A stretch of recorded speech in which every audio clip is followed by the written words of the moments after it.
जैसे सच मह रहूं रज़ाई।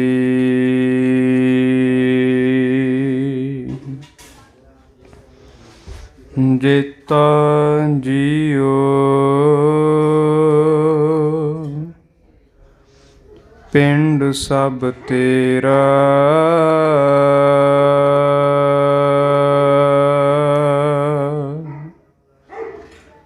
तू अंतर जामे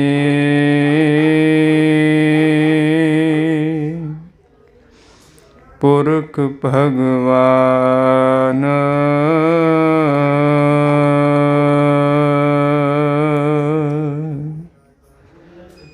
दासन दास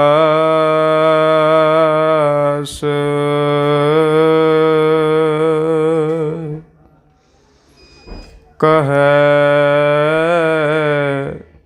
जन नानक,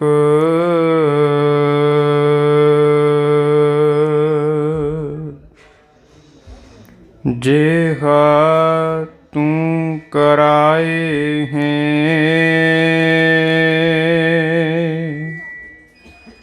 तेहा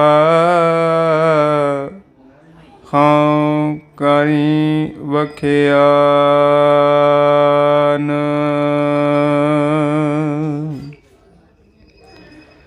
दासन दास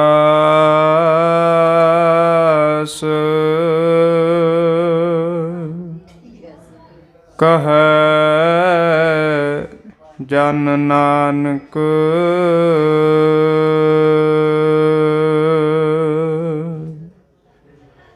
जेहा तू कराए हैं तेहा हाँ करी वख्यान।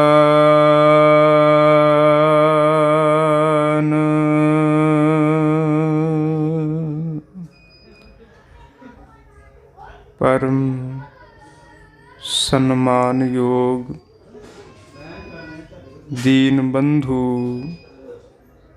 भगत वत्सल वालिए कुल आलम रबी ज्ञान दे मुजस्मे चवर छतर तख्त दे मालिक धन श्री गुरु ग्रंथ साहिब सच्चे पातशाह महाराज जी दी पावन और पवित्र हजूरी अंदर सुभाएमान सतसंगी जनों, आप जी अत धनता दे योग हो जिन्हां ने धन गुरु नानक साहिब सच्चे पातशाह जी ने पुरब नूं मनाउंदियां इस रात्रि दे दीवान विच ਅੰਮ੍ਰਿਤ ਬਾਣੀ ਔਰ ਇਤਿਹਾਸ ਦੀ ਵਿਚਾਰ ਸਰਵਣ ਕਰਨ ਦੇ ਲਈ ਹਾਜ਼ਰੀ ਭਰੀ ਹੈ। ਕੱਲ੍ਹ ਦੇ ਦੀਵਾਨ ਅੰਦਰ ਆਪ ਜੀ ਨੇ ਧੰਨ ਗੁਰੂ ਨਾਨਕ ਸਾਹਿਬ ਸੱਚੇ ਪਾਤਸ਼ਾਹ ਜੀ ਦੇ ਜੀਵਨ ਦੇ ਵਿੱਚੋਂ ਦੋ ਗੱਲਾਂ ਆਪਾਂ ਸਰਵਣ ਕੀਤੀਆਂ ਸੀ। ਪਹਿਲੀ ਗੱਲ ਕਿ ਇਸ ਜੀਵ ਦਾ, ਇਸ ਮਨੁੱਖ ਦਾ ਉਸ ਮਾਲਕ ਦੇ ਨਾਲੋਂ ਵਿਛੋੜਾ ਹੋ ਚੁੱਕਾ ਹੈ ਅਤੇ ਵਿਛੋੜੇ ਤੋਂ ਬਾਅਦ ਪਰਮਾਤਮਾ ਦੇ ਨਾਲ ਮਿਲਾਪ ਦਾ ਜਿਹੜਾ ਕਾਰਨ ਹੈ ਉਹ ਸਤਿਗੁਰੂ ਬਣਦਾ ਹੈ। ਅੱਜ ਇਸ ਦੀਵਾਨ ਅੰਦਰ ਧੰਨ ਗੁਰੂ ਨਾਨਕ ਸਾਹਿਬ ਸੱਚੇ ਪਾਤਸ਼ਾਹ ਜੀ ਦੀ ਅੰਮ੍ਰਿਤ ਬਾਣੀ ਨੂੰ ਆਧਾਰ ਬਣਾ ਕੇ ਆਪਾਂ ਇਤਿਹਾਸ ਦੇ ਵਿੱਚੋਂ ਧੰਨ ਗੁਰੂ ਨਾਨਕ ਸਾਹਿਬ ਸੱਚੇ ਪਾਤਸ਼ਾਹ ਜੀ ਦੀਆਂ ਸਾਖੀਆਂ ਸਿੱਖਿਆਵਾਂ ਨੂੰ ਸਾਂਝੀਆਂ ਕਰਨ ਦਾ ਯਤਨ ਕਰਨਾ ਹੈ। ਕਿਉਂਕਿ ਹਜ਼ੂਰ ਅੰਮ੍ਰਿਤ ਬਾਣੀ ਦੇ ਵਿੱਚ ਕਹਿੰਦੇ ਨੇ, ਜਿਹੜੀਆਂ ਪੂਰਵਜਾਂ ਨੇ ਜਾਂ ਸਾਡੇ ਸਤਿਗੁਰੂਆਂ ਨੇ, ਗੁਰੂ ਸਾਹਿਬਾਨ ਨੇ ਸਾਡੇ ਵਾਸਤੇ ਪੂਰਨੇ ਪਾਏ ਨੇ, ਉਹ ਗੱਲਾਂ ਨਿਰਾਰਥਕ ਨਹੀਂ। ਉਹ ਸਮਾਂ ਜ਼ਾਇਆ ਕਰਨ ਵਾਲੀਆਂ ਨਹੀਂ। ਜੇ ਉਹਨਾਂ ਗੱਲਾਂ ਨੂੰ ਕੋਈ ਵੀ ਮਨੁੱਖ ਆਪਣੇ ਕੰਨਾਂ ਦੇ ਨਾਲ ਸੁਣ ਕੇ ਜੀਵਨ ਵਿੱਚ ਕਮਾ ਲਵੇ ਤਾਂ ਹਜ਼ੂਰ ਕਹਿੰਦੇ ਨੇ ਜਿਹੜਾ ਪੁੱਤਰ ਸੰਸਾਰ ਦੇ ਵਿੱਚ ਕੇਵਲ ਸਪੁੱਤਰ ਦੀ ਪਦਵੀ ਦੇ ਉੱਤੇ ਹੈ ਉਹ ਸਪੁੱਤਰ ਬਣ ਜਾਂਦਾ ਹੈ, ਪੁੱਤਰ ਤੋਂ ਸਪੁੱਤਰ ਬਣ ਜਾਂਦਾ ਹੈ। ਅਤੇ ਸਪੁੱਤਰ ਬਣਨ ਦਾ ਕਾਰਨ ਇਹ ਬਾਬਾਣੀਆਂ ਕਹਾਣੀਆਂ ਹੈ। ਹਜ਼ੂਰ ਦੀ ਅੰਮ੍ਰਿਤ ਬਾਣੀ ਦੇ ਬੋਲ ਵੀ ਇਹੀ ਨੇ, ਬਾਬਾਣੀਆਂ ਕਹਾਣੀਆਂ ਪੁੱਤ ਸੁਪੁੱਤ ਕਰੇਨ, ਜੇ ਸਤਿਗੁਰ ਭਾਵੈ ਸੋ ਮੰਨ ਲੈਣ, ਸਹੀ ਕਰਮ ਕਰੇਨ। ਆਓ ਇਕਾਗਰਤਾ ਬਖਸ਼ਿਸ਼ ਕਰਦੇ ਹੋਏ ਅਦਬ ਦੇ ਨਾਲ ਗੁਰ ਫਤਿਹ ਪ੍ਰਵਾਨ ਕਰੋ ਜੀ। ਵਾਹਿਗੁਰੂ ਜੀ ਕਾ ਖਾਲਸਾ, ਵਾਹਿਗੁਰੂ ਜੀ ਕੀ ਫਤਿਹ। ਕੱਲ ਦੇ ਦੀਵਾਨ ਅੰਦਰ ਆਪ ਜੀ ਸਰਵਣ ਕਰ ਰਹੇ ਸੀ ਇਹ ਵਿਛੋੜਾ ਜੋ ਸਾਰਿਆਂ ਦਾ ਪਰਮਾਤਮਾ ਦੇ ਨਾਲੋਂ ਹੋਇਆ ਹੈ। ਕੋਈ ਵਿਰਲਾ ਹੀ ਇਸ ਤਰ੍ਹਾਂ ਦਾ ਮਹਾਂਪੁਰਖ ਹੋਵੇਗਾ, ਕੋਈ ਜੁੜੀ ਹੋਈ ਰੂਹ ਹੋਵੇਗੀ ਜਿਸ ਦਾ ਵਿਛੋੜਾ ਨਹੀਂ ਪਰਮਾਤਮਾ ਦੇ ਨਾਲ ਅਭੇਦਤਾ ਹੈ, ਮਿਲਾਪ ਹੈ। ਨਹੀਂ ਤਾਂ ਆਪਾਂ ਦੁਨੀਆ ਦੇ ਵਿੱਚ ਵੇਖਾਂਗੇ ਹਰੇਕ ਚੀਜ਼ ਜਿਹੜੀ ਵੀ ਇੱਕ ਵਾਰ ਮਿਲਦੀ ਹੈ ਉਹ ਵਿਛੜਦੀ ਜ਼ਰੂਰ ਹੈ। ਰਾਈ ਆਪਸ ਦੇ ਵਿੱਚ ਕਈ ਵਾਰ ਬੱਸਾਂ ਦੇ ਵਿੱਚ ਮਿਲ ਜਾਂਦੇ ਨੇ, ਕਈ ਵਾਰ ਜਹਾਜ਼ ਦੇ ਵਿੱਚ ਮਿਲ ਜਾਂਦੇ ਨੇ, ਕਈ ਵਾਰ ਥਾਵਾਂ ਥਾਵਾਂ 'ਤੇ ਉਹ ਰਾਹੀ ਮੁਸਾਫਿਰ ਯਾਤਰੀ ਮਿਲਦੇ ਨੇ, ਪਰ ਪਤਾ ਨਹੀਂ ਉਹਨਾਂ ਯਾਤਰੀਆਂ ਦਾ ਦੁਬਾਰਾ ਮਿਲਾਪ ਹੋਣਾ ਹੈ ਜਾਂ ਨਹੀਂ ਹੋਣਾ। ਫਿਰ ਦੂਜੀ ਗੱਲ ਮਹਾਰਾਜ ਜੀ ਕਹਿੰਦੇ ਨੇ ਉਹ ਨਦੀ ਜਾਂ ਦਰਿਆ ਜੋ ਸਾਗਰ ਦੇ ਨਾਲੋਂ ਵਿਛੜਿਆ ਹੋਇਆ ਹੈ ਉਹ ਪੂਰੀ ਜ਼ਿੰਦਗੀ ਯਤਨ ਕਰਦਾ ਹੈ ਕਿ ਜਿਸ ਸਾਗਰ ਤੋਂ ਮੈਂ ਵਿਛੜ ਗਿਆ ਹਾਂ ਉਹ ਸਾਗਰ ਦੇ ਨਾਲ ਦੁਬਾਰਾ ਮਿਲਾਪ ਹੋ ਜਾਵੇ। ਜਿੰਨਾ ਚਿਰ ਤੱਕ ਮਿਲਾਪ ਨਹੀਂ ਉਸ ਸਾਗਰ, ਉਸ ਦਰਿਆ ਦੀ, ਉਸ ਨਦੀ ਦੀ ਜਿਹੜੀ ਯਾਤਰਾ ਹੈ ਉਹ ਚੱਲਦੀ ਰਹਿੰਦੀ ਹੈ, ਰੁਕਦੀ ਨਹੀਂ। ਅਤੇ ਮਹਾਰਾਜ ਜੀ ਕਹਿੰਦੇ ਨੇ ਇਹ ਵਾਹ, ਇਹ ਨਦੀਆਂ, ਇਹ ਝੀਲਾਂ, ਇਹ ਦਰਿਆ ਸਾਰੇ ਯਤਨ ਕਰ ਰਹੇ ਨੇ, ਕੋਸ਼ਿਸ਼ ਕਰ ਰਹੇ ਨੇ ਕਿ ਇੱਕ ਨਾ ਇੱਕ ਦਿਨ ਸਾਗਰ ਹੋ ਜਾਈਏ, ਇੱਕ ਨਾ ਇੱਕ ਦਿਨ ਸਮੁੰਦਰ ਦਾ ਰੂਪ ਹੋ ਜਾਈਏ ਅਤੇ ਸਾਡੀ ਜਿਹੜੀ ਇਹ ਭਟਕਣਾ ਹੈ, ਸਾਡੀ ਇਹ ਯਾਤਰਾ ਹੈ ਸਮਾਪਤ ਹੋ ਜਾਵੇ, ਖਤਮ ਹੋ ਜਾਵੇ। ਪਰ ਹਜ਼ੂਰ ਕਹਿੰਦੇ ਨੇ ਬੜੀ ਅਚਰਜਤਾ ਦੀ ਗੱਲ ਹੈ, ਨਦੀਆਂ ਵਾਹ ਵਿਛੁੰਨਿਆ ਮੇਲਾ ਸੰਜੋਗੀ ਰਾਮ। ਇਹ ਜਿਹੜਾ ਮਿਲਾਪ ਹੈ ਸੰਜੋਗਾਂ ਦੇ ਨਾਲ ਮਾਲਕ ਦੀ ਬਖਸ਼ਿਸ਼ ਦੇ ਨਾਲ ਹੀ ਪ੍ਰਾਪਤ ਹੁੰਦਾ ਹੈ। ਧੰਨ ਗੁਰੂ ਨਾਨਕ ਸਾਹਿਬ ਸੱਚੇ ਪਾਤਸ਼ਾਹ ਦਾ ਆਪਾਂ ਪੁਰਬ ਮਨਾ ਰਹੇ ਹਾਂ ਅਤੇ ਉਹਨਾਂ ਨੂੰ ਯਾਦ ਕਰ ਰਹੇ ਹਾਂ। ਅਤੇ ਜਦੋਂ ਆਪਾਂ ਅੰਮ੍ਰਿਤ ਬਾਣੀ ਨੂੰ ਪੜ੍ਹਾਂਗੇ ਅਤੇ ਮਹਾਰਾਜ ਨੇ ਬਿਰਹੇ ਵਾਲੇ ਸ਼ਬਦ ਜਾਂ ਵਿਛੋੜੇ ਵਾਲੇ ਸ਼ਬਦ ਵੀ ਉਚਾਰਨ ਕੀਤੇ ਨੇ। ਅਤੇ ਜਿਹੜਾ ਕੋਈ ਆਮ ਪਾਠਕ ਹੈ, ਬਾਣੀ ਪੜ੍ਹਨ ਵਾਲਾ ਹੈ ਜਾਂ ਕੋਈ ਆਮ ਸਰੋਤਾ ਹੈ, ਆਮ ਸਰੋਤੇ ਤੋਂ ਭਾਵ ਇਹ ਨਹੀਂ ਕਿ ਬਾਣੀ ਪੜ੍ਹਨ ਵਾਲਾ ਜਿਹੜਾ ਕੋਈ ਇਨਸਾਨ ਹੈ ਉਸ ਦੀ ਪਦਵੀ ਥੱਲੇ ਹੈ, ਇਸ ਦਾ ਮਤਲਬ ਇਹ ਨਹੀਂ। ਆਮ ਦਾ ਇੱਥੇ ਭਾਵ ਇਹ ਹੈ ਕਿ ਜਿਹੜਾ ਅਜੇ ਨਵਾਂ ਨਵਾਂ ਬਾਣੀ ਨੂੰ ਪੜ੍ਹਨ ਲੱਗਾ ਹੈ ਜਾਂ ਨਵਾਂ ਨਵਾਂ ਬਾਣੀ ਨੂੰ ਸੁਣਨ ਲੱਗਾ ਹੈ, ਕਈ ਵਾਰ ਉਹ ਸੋਚਦਾ ਹੈ ਕਿ ਗੁਰੂ ਨਾਨਕ ਸਾਹਿਬ ਮਹਾਰਾਜ ਜਿਨ੍ਹਾਂ ਨੂੰ ਸਿੱਖ ਧਰਮ ਦੇ ਬਾਨੀ ਆਖਿਆ ਜਾਂਦਾ ਹੈ ਕਿ ਉਹ ਵੀ ਪਰਮਾਤਮਾ ਦੇ ਨਾਲੋਂ ਵਿਛੜੇ ਹੋਏ ਸਨ। ਜੇ ਉਹ ਬਾਣੀ ਉਚਾਰਨ ਕਰ ਰਹੇ ਨੇ ਤਾਂ ਇਸ ਦਾ ਮਤਲਬ ਇਹ ਨਹੀਂ ਕਿ ਗੁਰੂ ਨਾਨਕ ਸਾਹਿਬ ਜੀ ਵੀ ਪਰਮਾਤਮਾ ਦੇ ਨਾਲੋਂ ਵਿਛੜੇ ਹੋਏ ਸੀ। ਕਈ ਵਾਰ ਬਜ਼ੁਰਗਾਂ ਦੇ ਕੋਲ ਬੈਠਦੇ ਆ ਅਤੇ ਇੱਕ ਗੱਲ ਉਹ ਅਕਸਰ ਕਹਿੰਦੇ ਨੇ, ਬਾਬਾ ਫਰੀਦ ਸਾਹਿਬ ਦੇ ਸਲੋਕਾਂ ਨੂੰ ਸੁਣਦੇ ਨੇ ਅਤੇ ਬਾਬਾ ਫਰੀਦ ਸਾਹਿਬ ਜੀ ਦੇ ਸਲੋਕਾਂ ਨੂੰ ਸੁਣ ਕੇ ਕਹਿੰਦੇ ਨੇ ਕਿ ਬਾਬਾ ਫਰੀਦ ਸਾਹਿਬ ਜੀ ਦੀ ਇੰਨੀ ਜ਼ਿਆਦਾ ਉਮਰ ਹੋਈ ਅਤੇ ਉਹ ਵੀ ਆਪਣੀ ਬਾਣੀ ਦੇ ਵਿੱਚ ਕਹਿੰਦੇ ਨੇ, ਕਾਗਾ ਕਰੰਗ ਟੰਡੋਲਿਆ ਸਗਲਾ ਖਾਇਆ ਮਾਸ, ਇਹ ਦੋਏ ਨੈਣਾ ਮਤ ਛਾਹੋ ਫਿਰ ਦੇਖਣ ਕੀ ਆਸ। ਉਹ ਕਹਿੰਦੇ ਨੇ ਅਜੇ ਤੱਕ ਤਾਂ ਬਾਬਾ ਫਰੀਦ ਸਾਹਿਬ ਜੀ ਦਾ ਮਾਲਕ ਦੇ ਨਾਲ ਮਿਲਾਪ ਨਹੀਂ ਹੋਇਆ ਅਤੇ ਸਾਡੇ ਵਰਗੇ ਇਹਨਾਂ ਮਨੁੱਖਾਂ ਦਾ ਮਿਲਾਪ ਕਿਵੇਂ ਹੋ ਸਕਦਾ ਹੈ।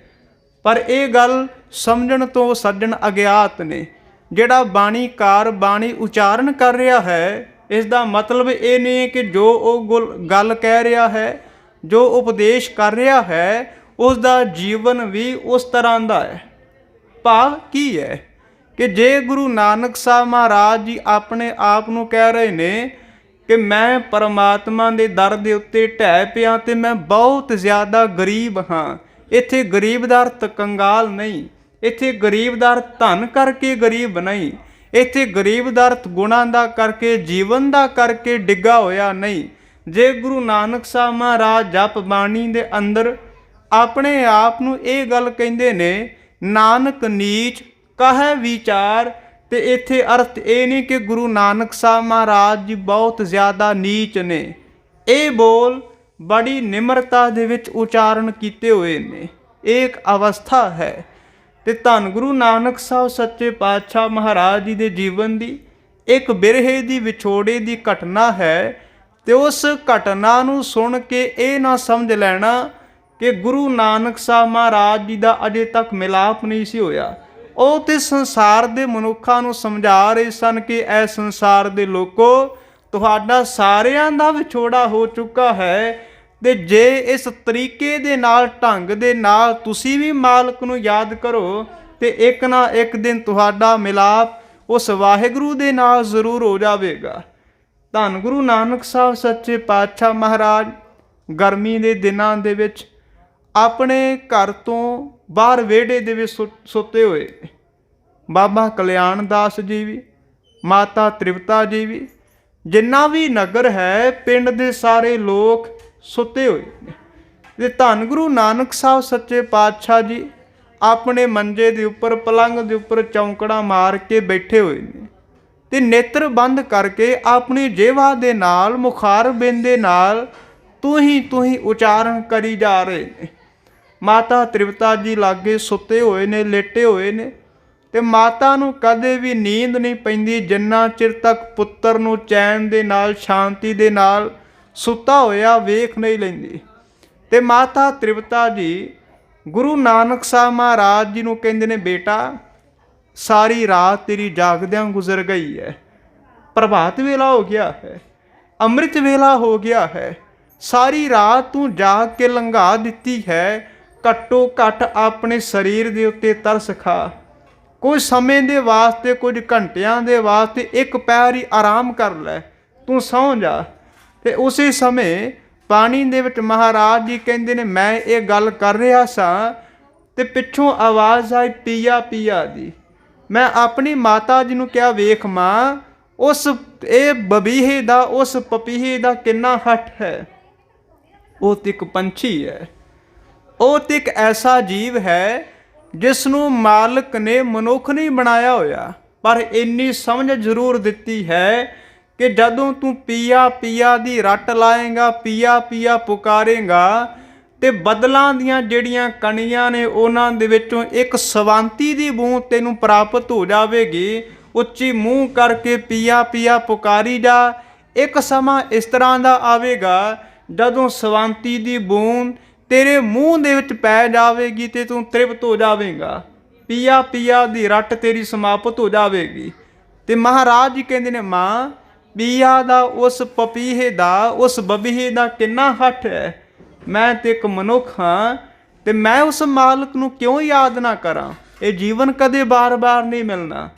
ਮਾਂ ਤੂੰ ਵੀ ਮੇਰੇ ਨਾਲ ਆ ਕੇ ਜੇ ਪੀਆ ਪੀਆ ਪੁਕਾਰੇ, ਤੂੰ ਹੀ ਪੁਕਾਰੇ, ਤੇਰਾ ਜੀਵਨ ਵੀ ਸਫਲ ਤੇ ਸਾਰਥਕ ਹੋ ਜਾਵੇ। ਤੇ ਗੁਰੂ ਨਾਨਕ ਸਾਹਿਬ ਮਹਾਰਾਜ ਜੀ ਕਹਿੰਦੇ ਨੇ, ਬਬੀਹੇ ਦੇ ਜੀਵਨ ਤੋਂ ਮੈਂ ਸਿੱਖਿਆ ਲਈ ਹੈ।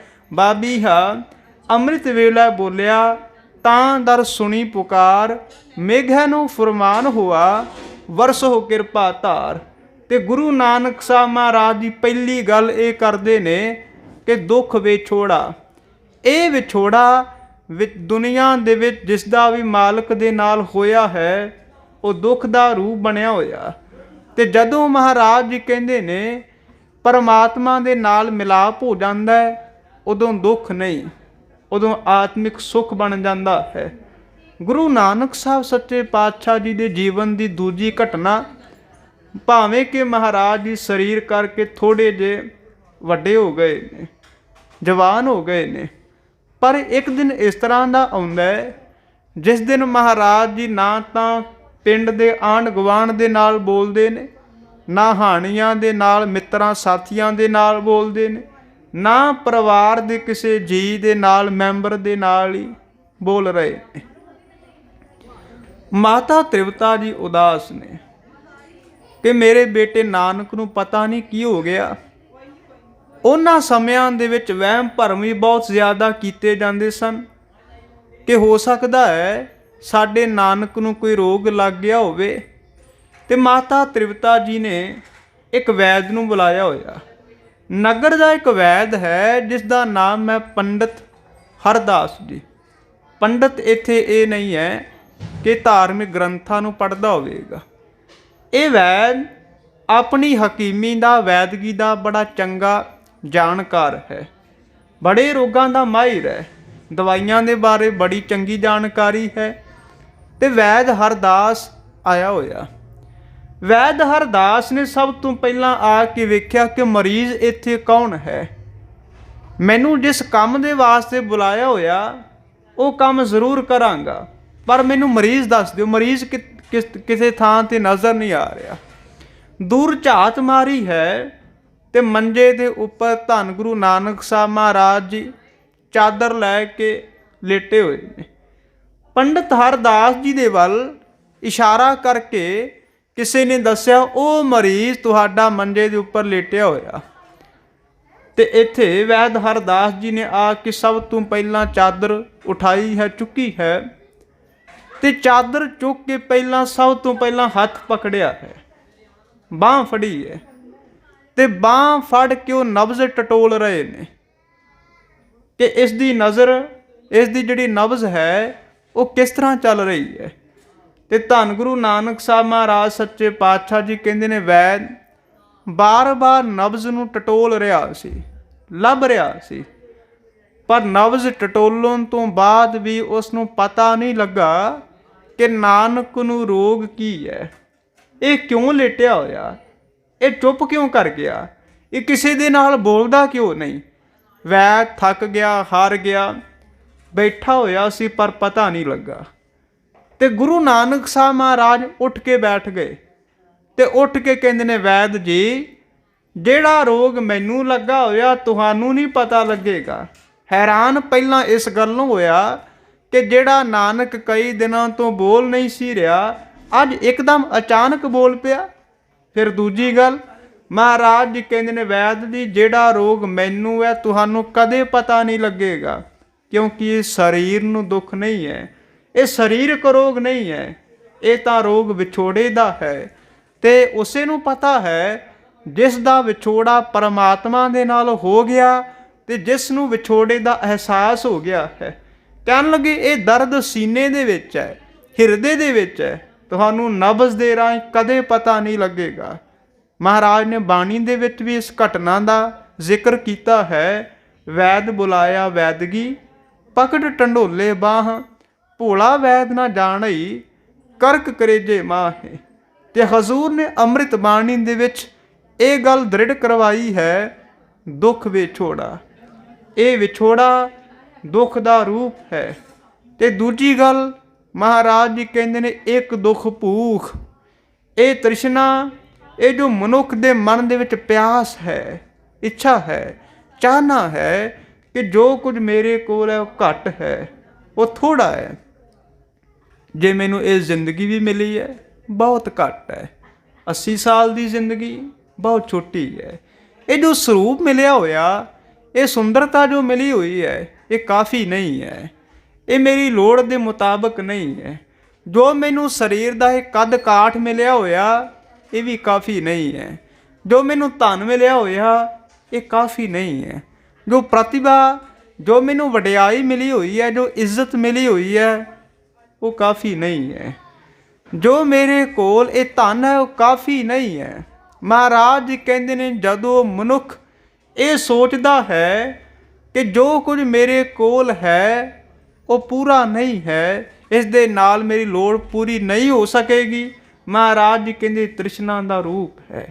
ਇਹ ਤ੍ਰਿਸ਼ਨਾ, ਇਹ ਭੁੱਖ ਮਹਾਰਾਜ ਜੀ ਕਹਿੰਦੇ ਨੇ ਮਨੁੱਖ ਨੂੰ ਦਿਨ ਰਾਤ ਕਦੇ ਟਿਕਣ ਨਹੀਂ ਦਿੰਦੀ। ਤੇ ਇਸ ਤ੍ਰਿਸ਼ਨਾ ਦਾ ਕਰਕੇ, ਇਸ ਭੁੱਖ ਦਾ ਕਰਕੇ ਇਹ ਮਨੁੱਖ ਪਰਿਸ਼ਰਮ ਕਰਦਾ ਹੈ, ਇਹ ਮਨੁੱਖ ਮਿਹਨਤ ਕਰਦਾ ਹੈ, ਔਰ ਦਿਨ ਰਾਤ ਕਰਦਾ ਹੈ। ਮਹਾਰਾਜ ਜੀ ਕਹਿੰਦੇ ਨੇ ਸਰੀਰ ਦੀ ਜਿੰਨੀ ਲੋੜ ਸੀ ਓਨਾ ਹੀ ਇਸ ਨੇ ਪਰਿਸ਼ਰਮ ਨਹੀਂ ਕੀਤਾ, ਓਨੀ ਹੀ ਮਿਹਨਤ ਨਹੀਂ ਕੀਤੀ, ਸਗੋਂ ਦਿਨ ਰਾਤ ਇਹ ਖੱਪ ਗਿਆ। ਇਹ ਮਨੁੱਖ ਆਪਣੇ ਸਰੀਰ ਨੂੰ ਰੋਗੀ ਕਰ ਲੈਂਦਾ ਹੈ, ਪਰ ਤ੍ਰਿਸ਼ਨਾ ਦਾ ਇਹ ਜਿਹੜਾ ਰੋਗ ਹੈ ਖਤਮ ਨਹੀਂ ਹੁੰਦਾ।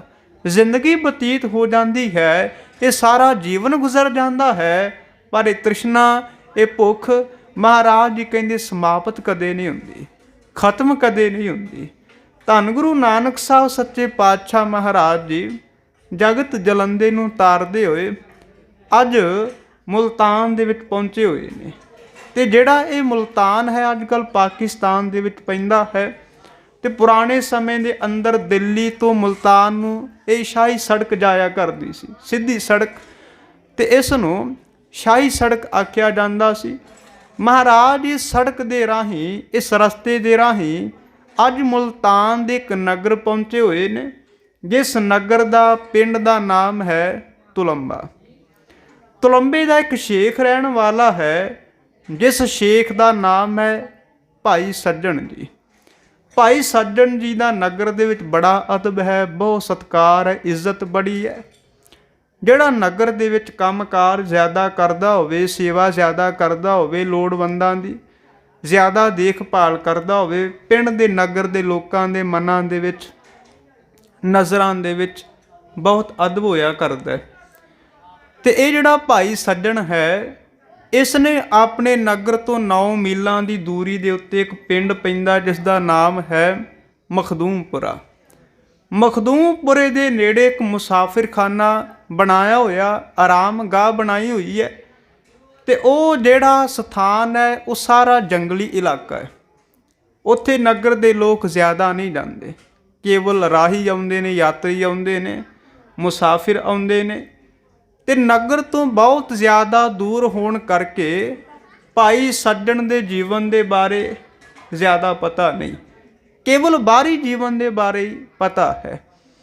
ਤੇ ਮੁਸਾਫਿਰਖਾਨੇ ਦੇ ਲਾਗੇ ਹੀ ਉਸਨੇ ਇੱਕ ਖੂਹ ਬਣਾਇਆ ਹੋਇਆ, ਜਿਸ ਖੂਹ ਦੇ ਵਿੱਚ ਰਾਤ ਨੂੰ ਆਉਣ ਵਾਲੇ ਅਮੀਰ ਮੁਸਾਫਰਾਂ ਨੂੰ ਮਾਰ ਕੇ, ਧਨ ਨੂੰ ਲੁੱਟ ਕੇ, ਖਜ਼ਾਨਾ ਲੁੱਟ ਕੇ, ਕੀਮਤੀ ਵਸਤੂਆਂ ਲੁੱਟ ਕੇ ਉਹ ਖੂਹ ਦੇ ਵਿੱਚ ਮਾਰ ਕੇ, ਕਤਲ ਕਰਕੇ ਸਰੀਰਾਂ ਨੂੰ, ਲਾਸ਼ਾਂ ਨੂੰ ਸੁੱਟ ਦਿੰਦਾ ਹੈ।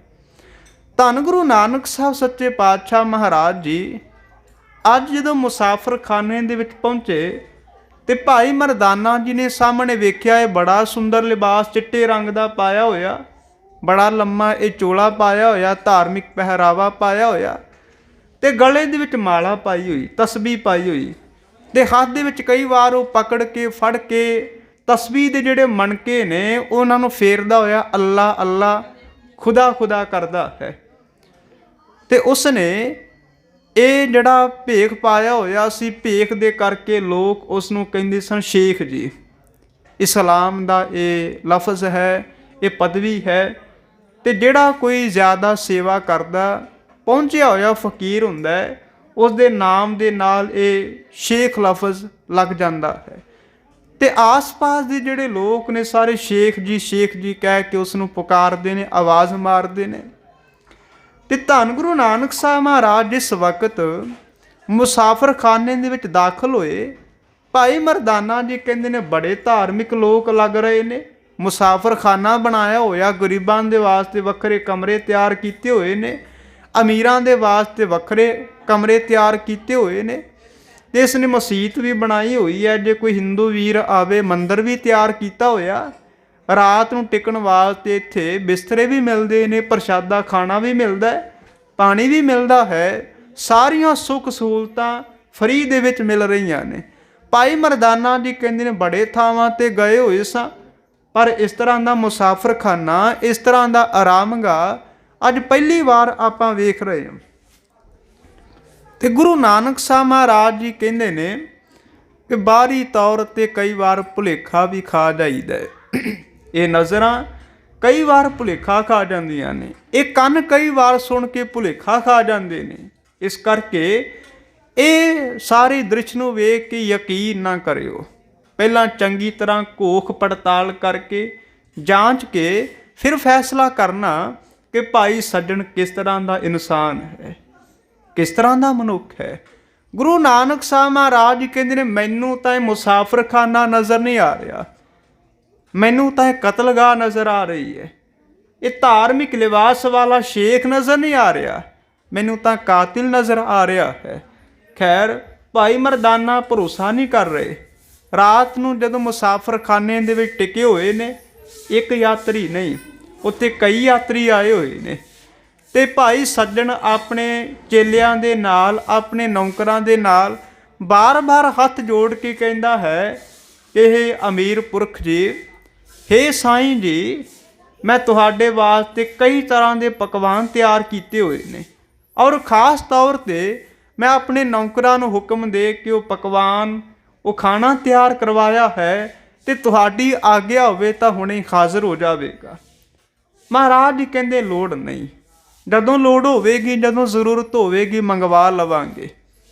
भाई मरदाना जी नूं कहंदे ने कि इन्हां दा दिता होया प्रशादा छकना नहीं है, भावें किन्नी वार भी सानू बार बार आके कहण कि प्रशादा छक लवो, इन्हां दा प्रशादा नहीं छकना, क्योंकि हजूर अंदर कपट वेख रहे सन, अंदर जो उन्हां दी छल सी, धोखा सी, उसनूं वेख रहे सन।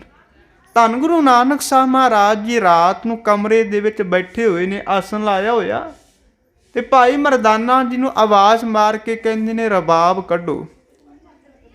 जदों रबाब छेड़ी ते महाराज जी ने सूई राग दे विचों एक शब्द गाया। दूजे कमरे दे विच बैठा होया भाई सज्जन उडीक कर रहा सी कि कदों ये मुसाफर सौ जाण जां ये प्रशादा छक लैण। इच्छा सी कि प्रशादा छक लैणगे, आलस होवेगा, सौ जाणगे ते मैं अपना काम करांगा। इन्हां दे कोल जो थैला जिहा है, महाराज जी दे कोल एक थैले दे विच पोथी होया करदी सी बाणी वाली, ते उसनूं भुलेखा सी, उसनूं शक सी कि इस थैले दे विच कोई ना कोई कीमती वस्तुआं होणगियां, कोई मोहरां होणगियां, क्योंकि मुसाफर ने ते मुसाफरां ने कोई ना कोई अपने नाल धन रखिया होवेगा, क्योंकि इन्नी यात्रा कर रहे ने, इन्ने देशां दा रटन कर रहे ने, भ्रमण कर रहे ने, धन तां इन्हां दे कोल जरूर कोई ना कोई होवेगा। ते गुरु नानक साहब महाराज दा थैला वेख के बड़ा भुलेखा खांदा है। खाद दे विच छुरा भी फड़िया होया है कि कदों रात नूं सौण ते इस छुरे दे नाल इन्हां दी हत्या करके, कतल करके इन्हां नूं उस खूह दे विच सुੱਟ देवां, किसी नूं शक भी नहीं होवेगा, पता भी नहीं लगेगा, क्योंकि जिहड़ा मुसाफरखाना नगर तो बहुत ज़्यादा दूर है। मेरे उत्ते लोग विश्वास भी बड़ा करते हैं, भरोसा भी बड़ा करते हैं, तो कोई मेरे उत्ते ये दोष भी नहीं लाएगा कि भाई सज्जन ने रात नूं दो मुसाफरां दा, यात्रियां दा कतल कर दिता है। वो उडीक कर रहा है, इंतज़ार कर रहा है। तो गुरु नानक साहब महाराज जी कहते ने भाई मरदाना जी, अज जिहड़ा ये शेख इस थां ते बैठा होया, आपां धक्के दे नाल नहीं मनवाउणा, अपने आप ही ये बोल पवेगा कि मैं बड़ा गुनाहगार हाँ। हजूर ने सूई राग दे विचों एक शब्द गाया, कहन लगे उज्जल कहहां चिलकना, घोटिम कालड़ी मस, धोतियां झूठ न उतरै, जे सौ धोवां तिस।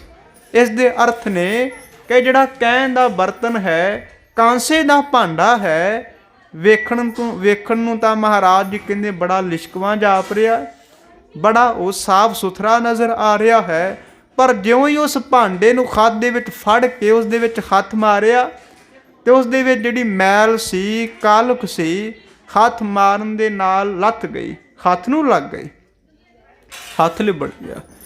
महाराज जी कहते ने इस तरह के कई पुरख ने जिहड़े बाहरी तौर पर बड़े लिशकवें साफ सुथरे नज़र आउंदे ने, पर जदों उन्हां दे अंदरूनी जीवन नूं तकिया जाए, वेखिया जाए, निराशा ही पल्ले पैंदी है। दूजी गल महाराज जी कहते ने तेरा नाम सज्जन है, ते इस शब्द के अंदर सज्जन लफ्ज़ वरत के कह दिता, तेरे नाल जो चेले शगिरद नौकर नज़र आ रहे ने, सोचदा होवेगा ये भी मेरा एक दिन साथ देणगे, जदों कर्मां दा नबेड़ा होवेगा इस संसार दे अंदर और परलोक दे अंदर भी मेरा साथ देणगे। पर तैनूं याद नहीं कि सज्जन वो सज्जन नहीं जेड़े सदा साथ निभण वाले ने, सज्जन सही नाल मैं। किहड़े सज्जन ने? जो सदा साथ रहन। सज्जन सही नाल मैं, चलदियां नाल चलन। जिथे लेखा मंगीए तिथे खड़े दिसन। ਉਹ ਅਸਲ ਵਿੱਚ ਮਿੱਤਰ ਨੇ, ਉਹ ਅਸਲ ਦੇ ਵਿੱਚ ਸਾਥੀ ਨੇ। ਜਦੋਂ ਕੋਈ ਭੀੜਾ ਪੈ ਜਾਵੇ, ਕੋਈ ਸਿਰ ਦੇ ਉੱਤੇ ਇਸ ਤਰ੍ਹਾਂ ਦੀ ਘਟਨਾ ਵਾਪਰ ਜਾਏ, ਪਰ ਉਹ ਸਾਥ ਕਦੇ ਨਾ ਛੱਡਣ। ਫਿਰ ਮਹਾਰਾਜ ਜੀ ਨੇ ਦੂਜੀ ਉਦਾਹਰਨ ਦਿੱਤੀ। ਕਹਿਣ ਲੱਗੇ ਕਿ ਕਈ ਮੰਦਰ ਵੇਖਦੇ ਆ, ਇਮਾਰਤਾਂ ਬੜੀਆਂ ਵੇਖਦੇ ਆ, ਬਾਹਰੋਂ ਬਹੁਤ ਸੁੰਦਰ ਲਿਸ਼ਕਵੀਆਂ ਨਜ਼ਰ ਆਉਂਦੀਆਂ ਨੇ, ਚਿੱਤਰੀਆਂ ਹੋਈਆਂ ਨਜ਼ਰ ਆਉਂਦੀਆਂ ਨੇ। ਫੁੱਲ ਬੂਟੇ ਉਹਨਾਂ ਕੰਧਾਂ ਦੇ ਉੱਪਰ ਬਣੇ ਹੁੰਦੇ ਨੇ, ਦੀਵਾਰਾਂ ਦੇ ਉੱਪਰ ਬਣੇ ਹੁੰਦੇ ਨੇ, ਪਰ ਕਈ ਵਾਰ ਉਹਨਾਂ ਦੇ ਦਰਵਾਜ਼ੇ ਬੰਦ ਹੁੰਦੇ ਨੇ, ਉਹਨਾਂ ਵਿੱਚ ਵਸਣ ਵਾਲਾ ਕੋਈ ਨਹੀਂ। ਜੇ ਪੁੱਛਿਆ ਜਾਏ ਇਹ ਦਰਵਾਜ਼ੇ ਕਦੋਂ ਦੇ ਬੰਦ ਨੇ, ਕਹਿੰਦੇ ਨੇ ਕਿ 10 ਸਾਲ ਹੋ ਗਏ ਨੇ, ਇਸ ਘਰ ਦੇ ਵਿੱਚ ਕੋਈ ਵਸਦਾ ਨਹੀਂ, ਕੋਈ ਰਹਿੰਦਾ ਨਹੀਂ। ਉਹਨਾਂ ਦਰਵਾਜ਼ਿਆਂ ਨੂੰ ਕੀ ਕਰਨਾ, ਉਹਨਾਂ ਲਿਪੀਆਂ ਹੋਈਆਂ ਕੰਧਾਂ ਨੂੰ ਕੀ ਕਰਨਾ, ਉਹਨਾਂ ਚਿਤਵੀਆਂ ਹੋਈਆਂ ਦੀਵਾਰਾਂ ਨੂੰ ਕੀ ਕਰਨਾ, ਉਹਨਾਂ ਸੁੰਦਰ ਮਹਿਲਾਂ ਨੂੰ, ਇਮਾਰਤਾਂ ਨੂੰ ਕੀ ਕਰਨਾ, ਜਿਨ੍ਹਾਂ ਘਰਾਂ ਦੇ ਵਿੱਚ ਵਸਦਾ ਕੋਈ ਨਹੀਂ। ਮਹਾਰਾਜ ਜੀ ਕਹਿੰਦੇ ਜੋ ਸੁੰਦਰ ਲਿਬਾਸ ਦਿਖਾਈ ਦੇ ਰਿਹਾ, ਜੋ ਸੁੰਦਰ ਸਰੀਰ ਹੈ, ਜਿਸ ਸਰੀਰ ਦੇ ਵਿੱਚ ਮਾਲਕ ਵਸਦਾ ਨਹੀਂ, ਜਿਸ ਦੀ ਯਾਦ ਵਸਦੀ ਨਹੀਂ, ਜੇ ਅੰਦਰ ਗੁਣ ਨਹੀਂ ਵਸਦੇ, ਤਾਂ ਇਹ ਵੀ ਉਸ ਘਰ ਦੀ ਤਰ੍ਹਾਂ ਹੈ ਜਿਹੜੇ ਘਰ ਦੇ ਵਿੱਚ ਕੋਈ ਵਸਦਾ ਨਹੀਂ। ਫਿਰ ਅਗਲੀ ਉਦਾਹਰਨ ਦ੍ਰਿਸ਼ਟਾਂਤ ਦੇ ਕੇ ਗੁਰੂ ਨਾਨਕ ਸਾਹਿਬ ਮਹਾਰਾਜ ਸਮਝਾਉਂਦੇ ਨੇ ਕਿ ਜਿਹੜਾ ਸਿੰਬਲ ਦਾ ਰੁੱਖ ਹੈ, ਸਿੰਬਲ ਦਾ ਰੁੱਖ ਬੜਾ ਉੱਚਾ ਹੁੰਦਾ ਹੈ, ਚੌੜਾ ਬਹੁਤ ਹੁੰਦਾ ਹੈ, ਫਲ ਵੀ ਲੱਗਦੇ ਨੇ, ਉਸ ਨੂੰ ਪੱਤੇ ਵੀ ਲੱਗਦੇ ਨੇ।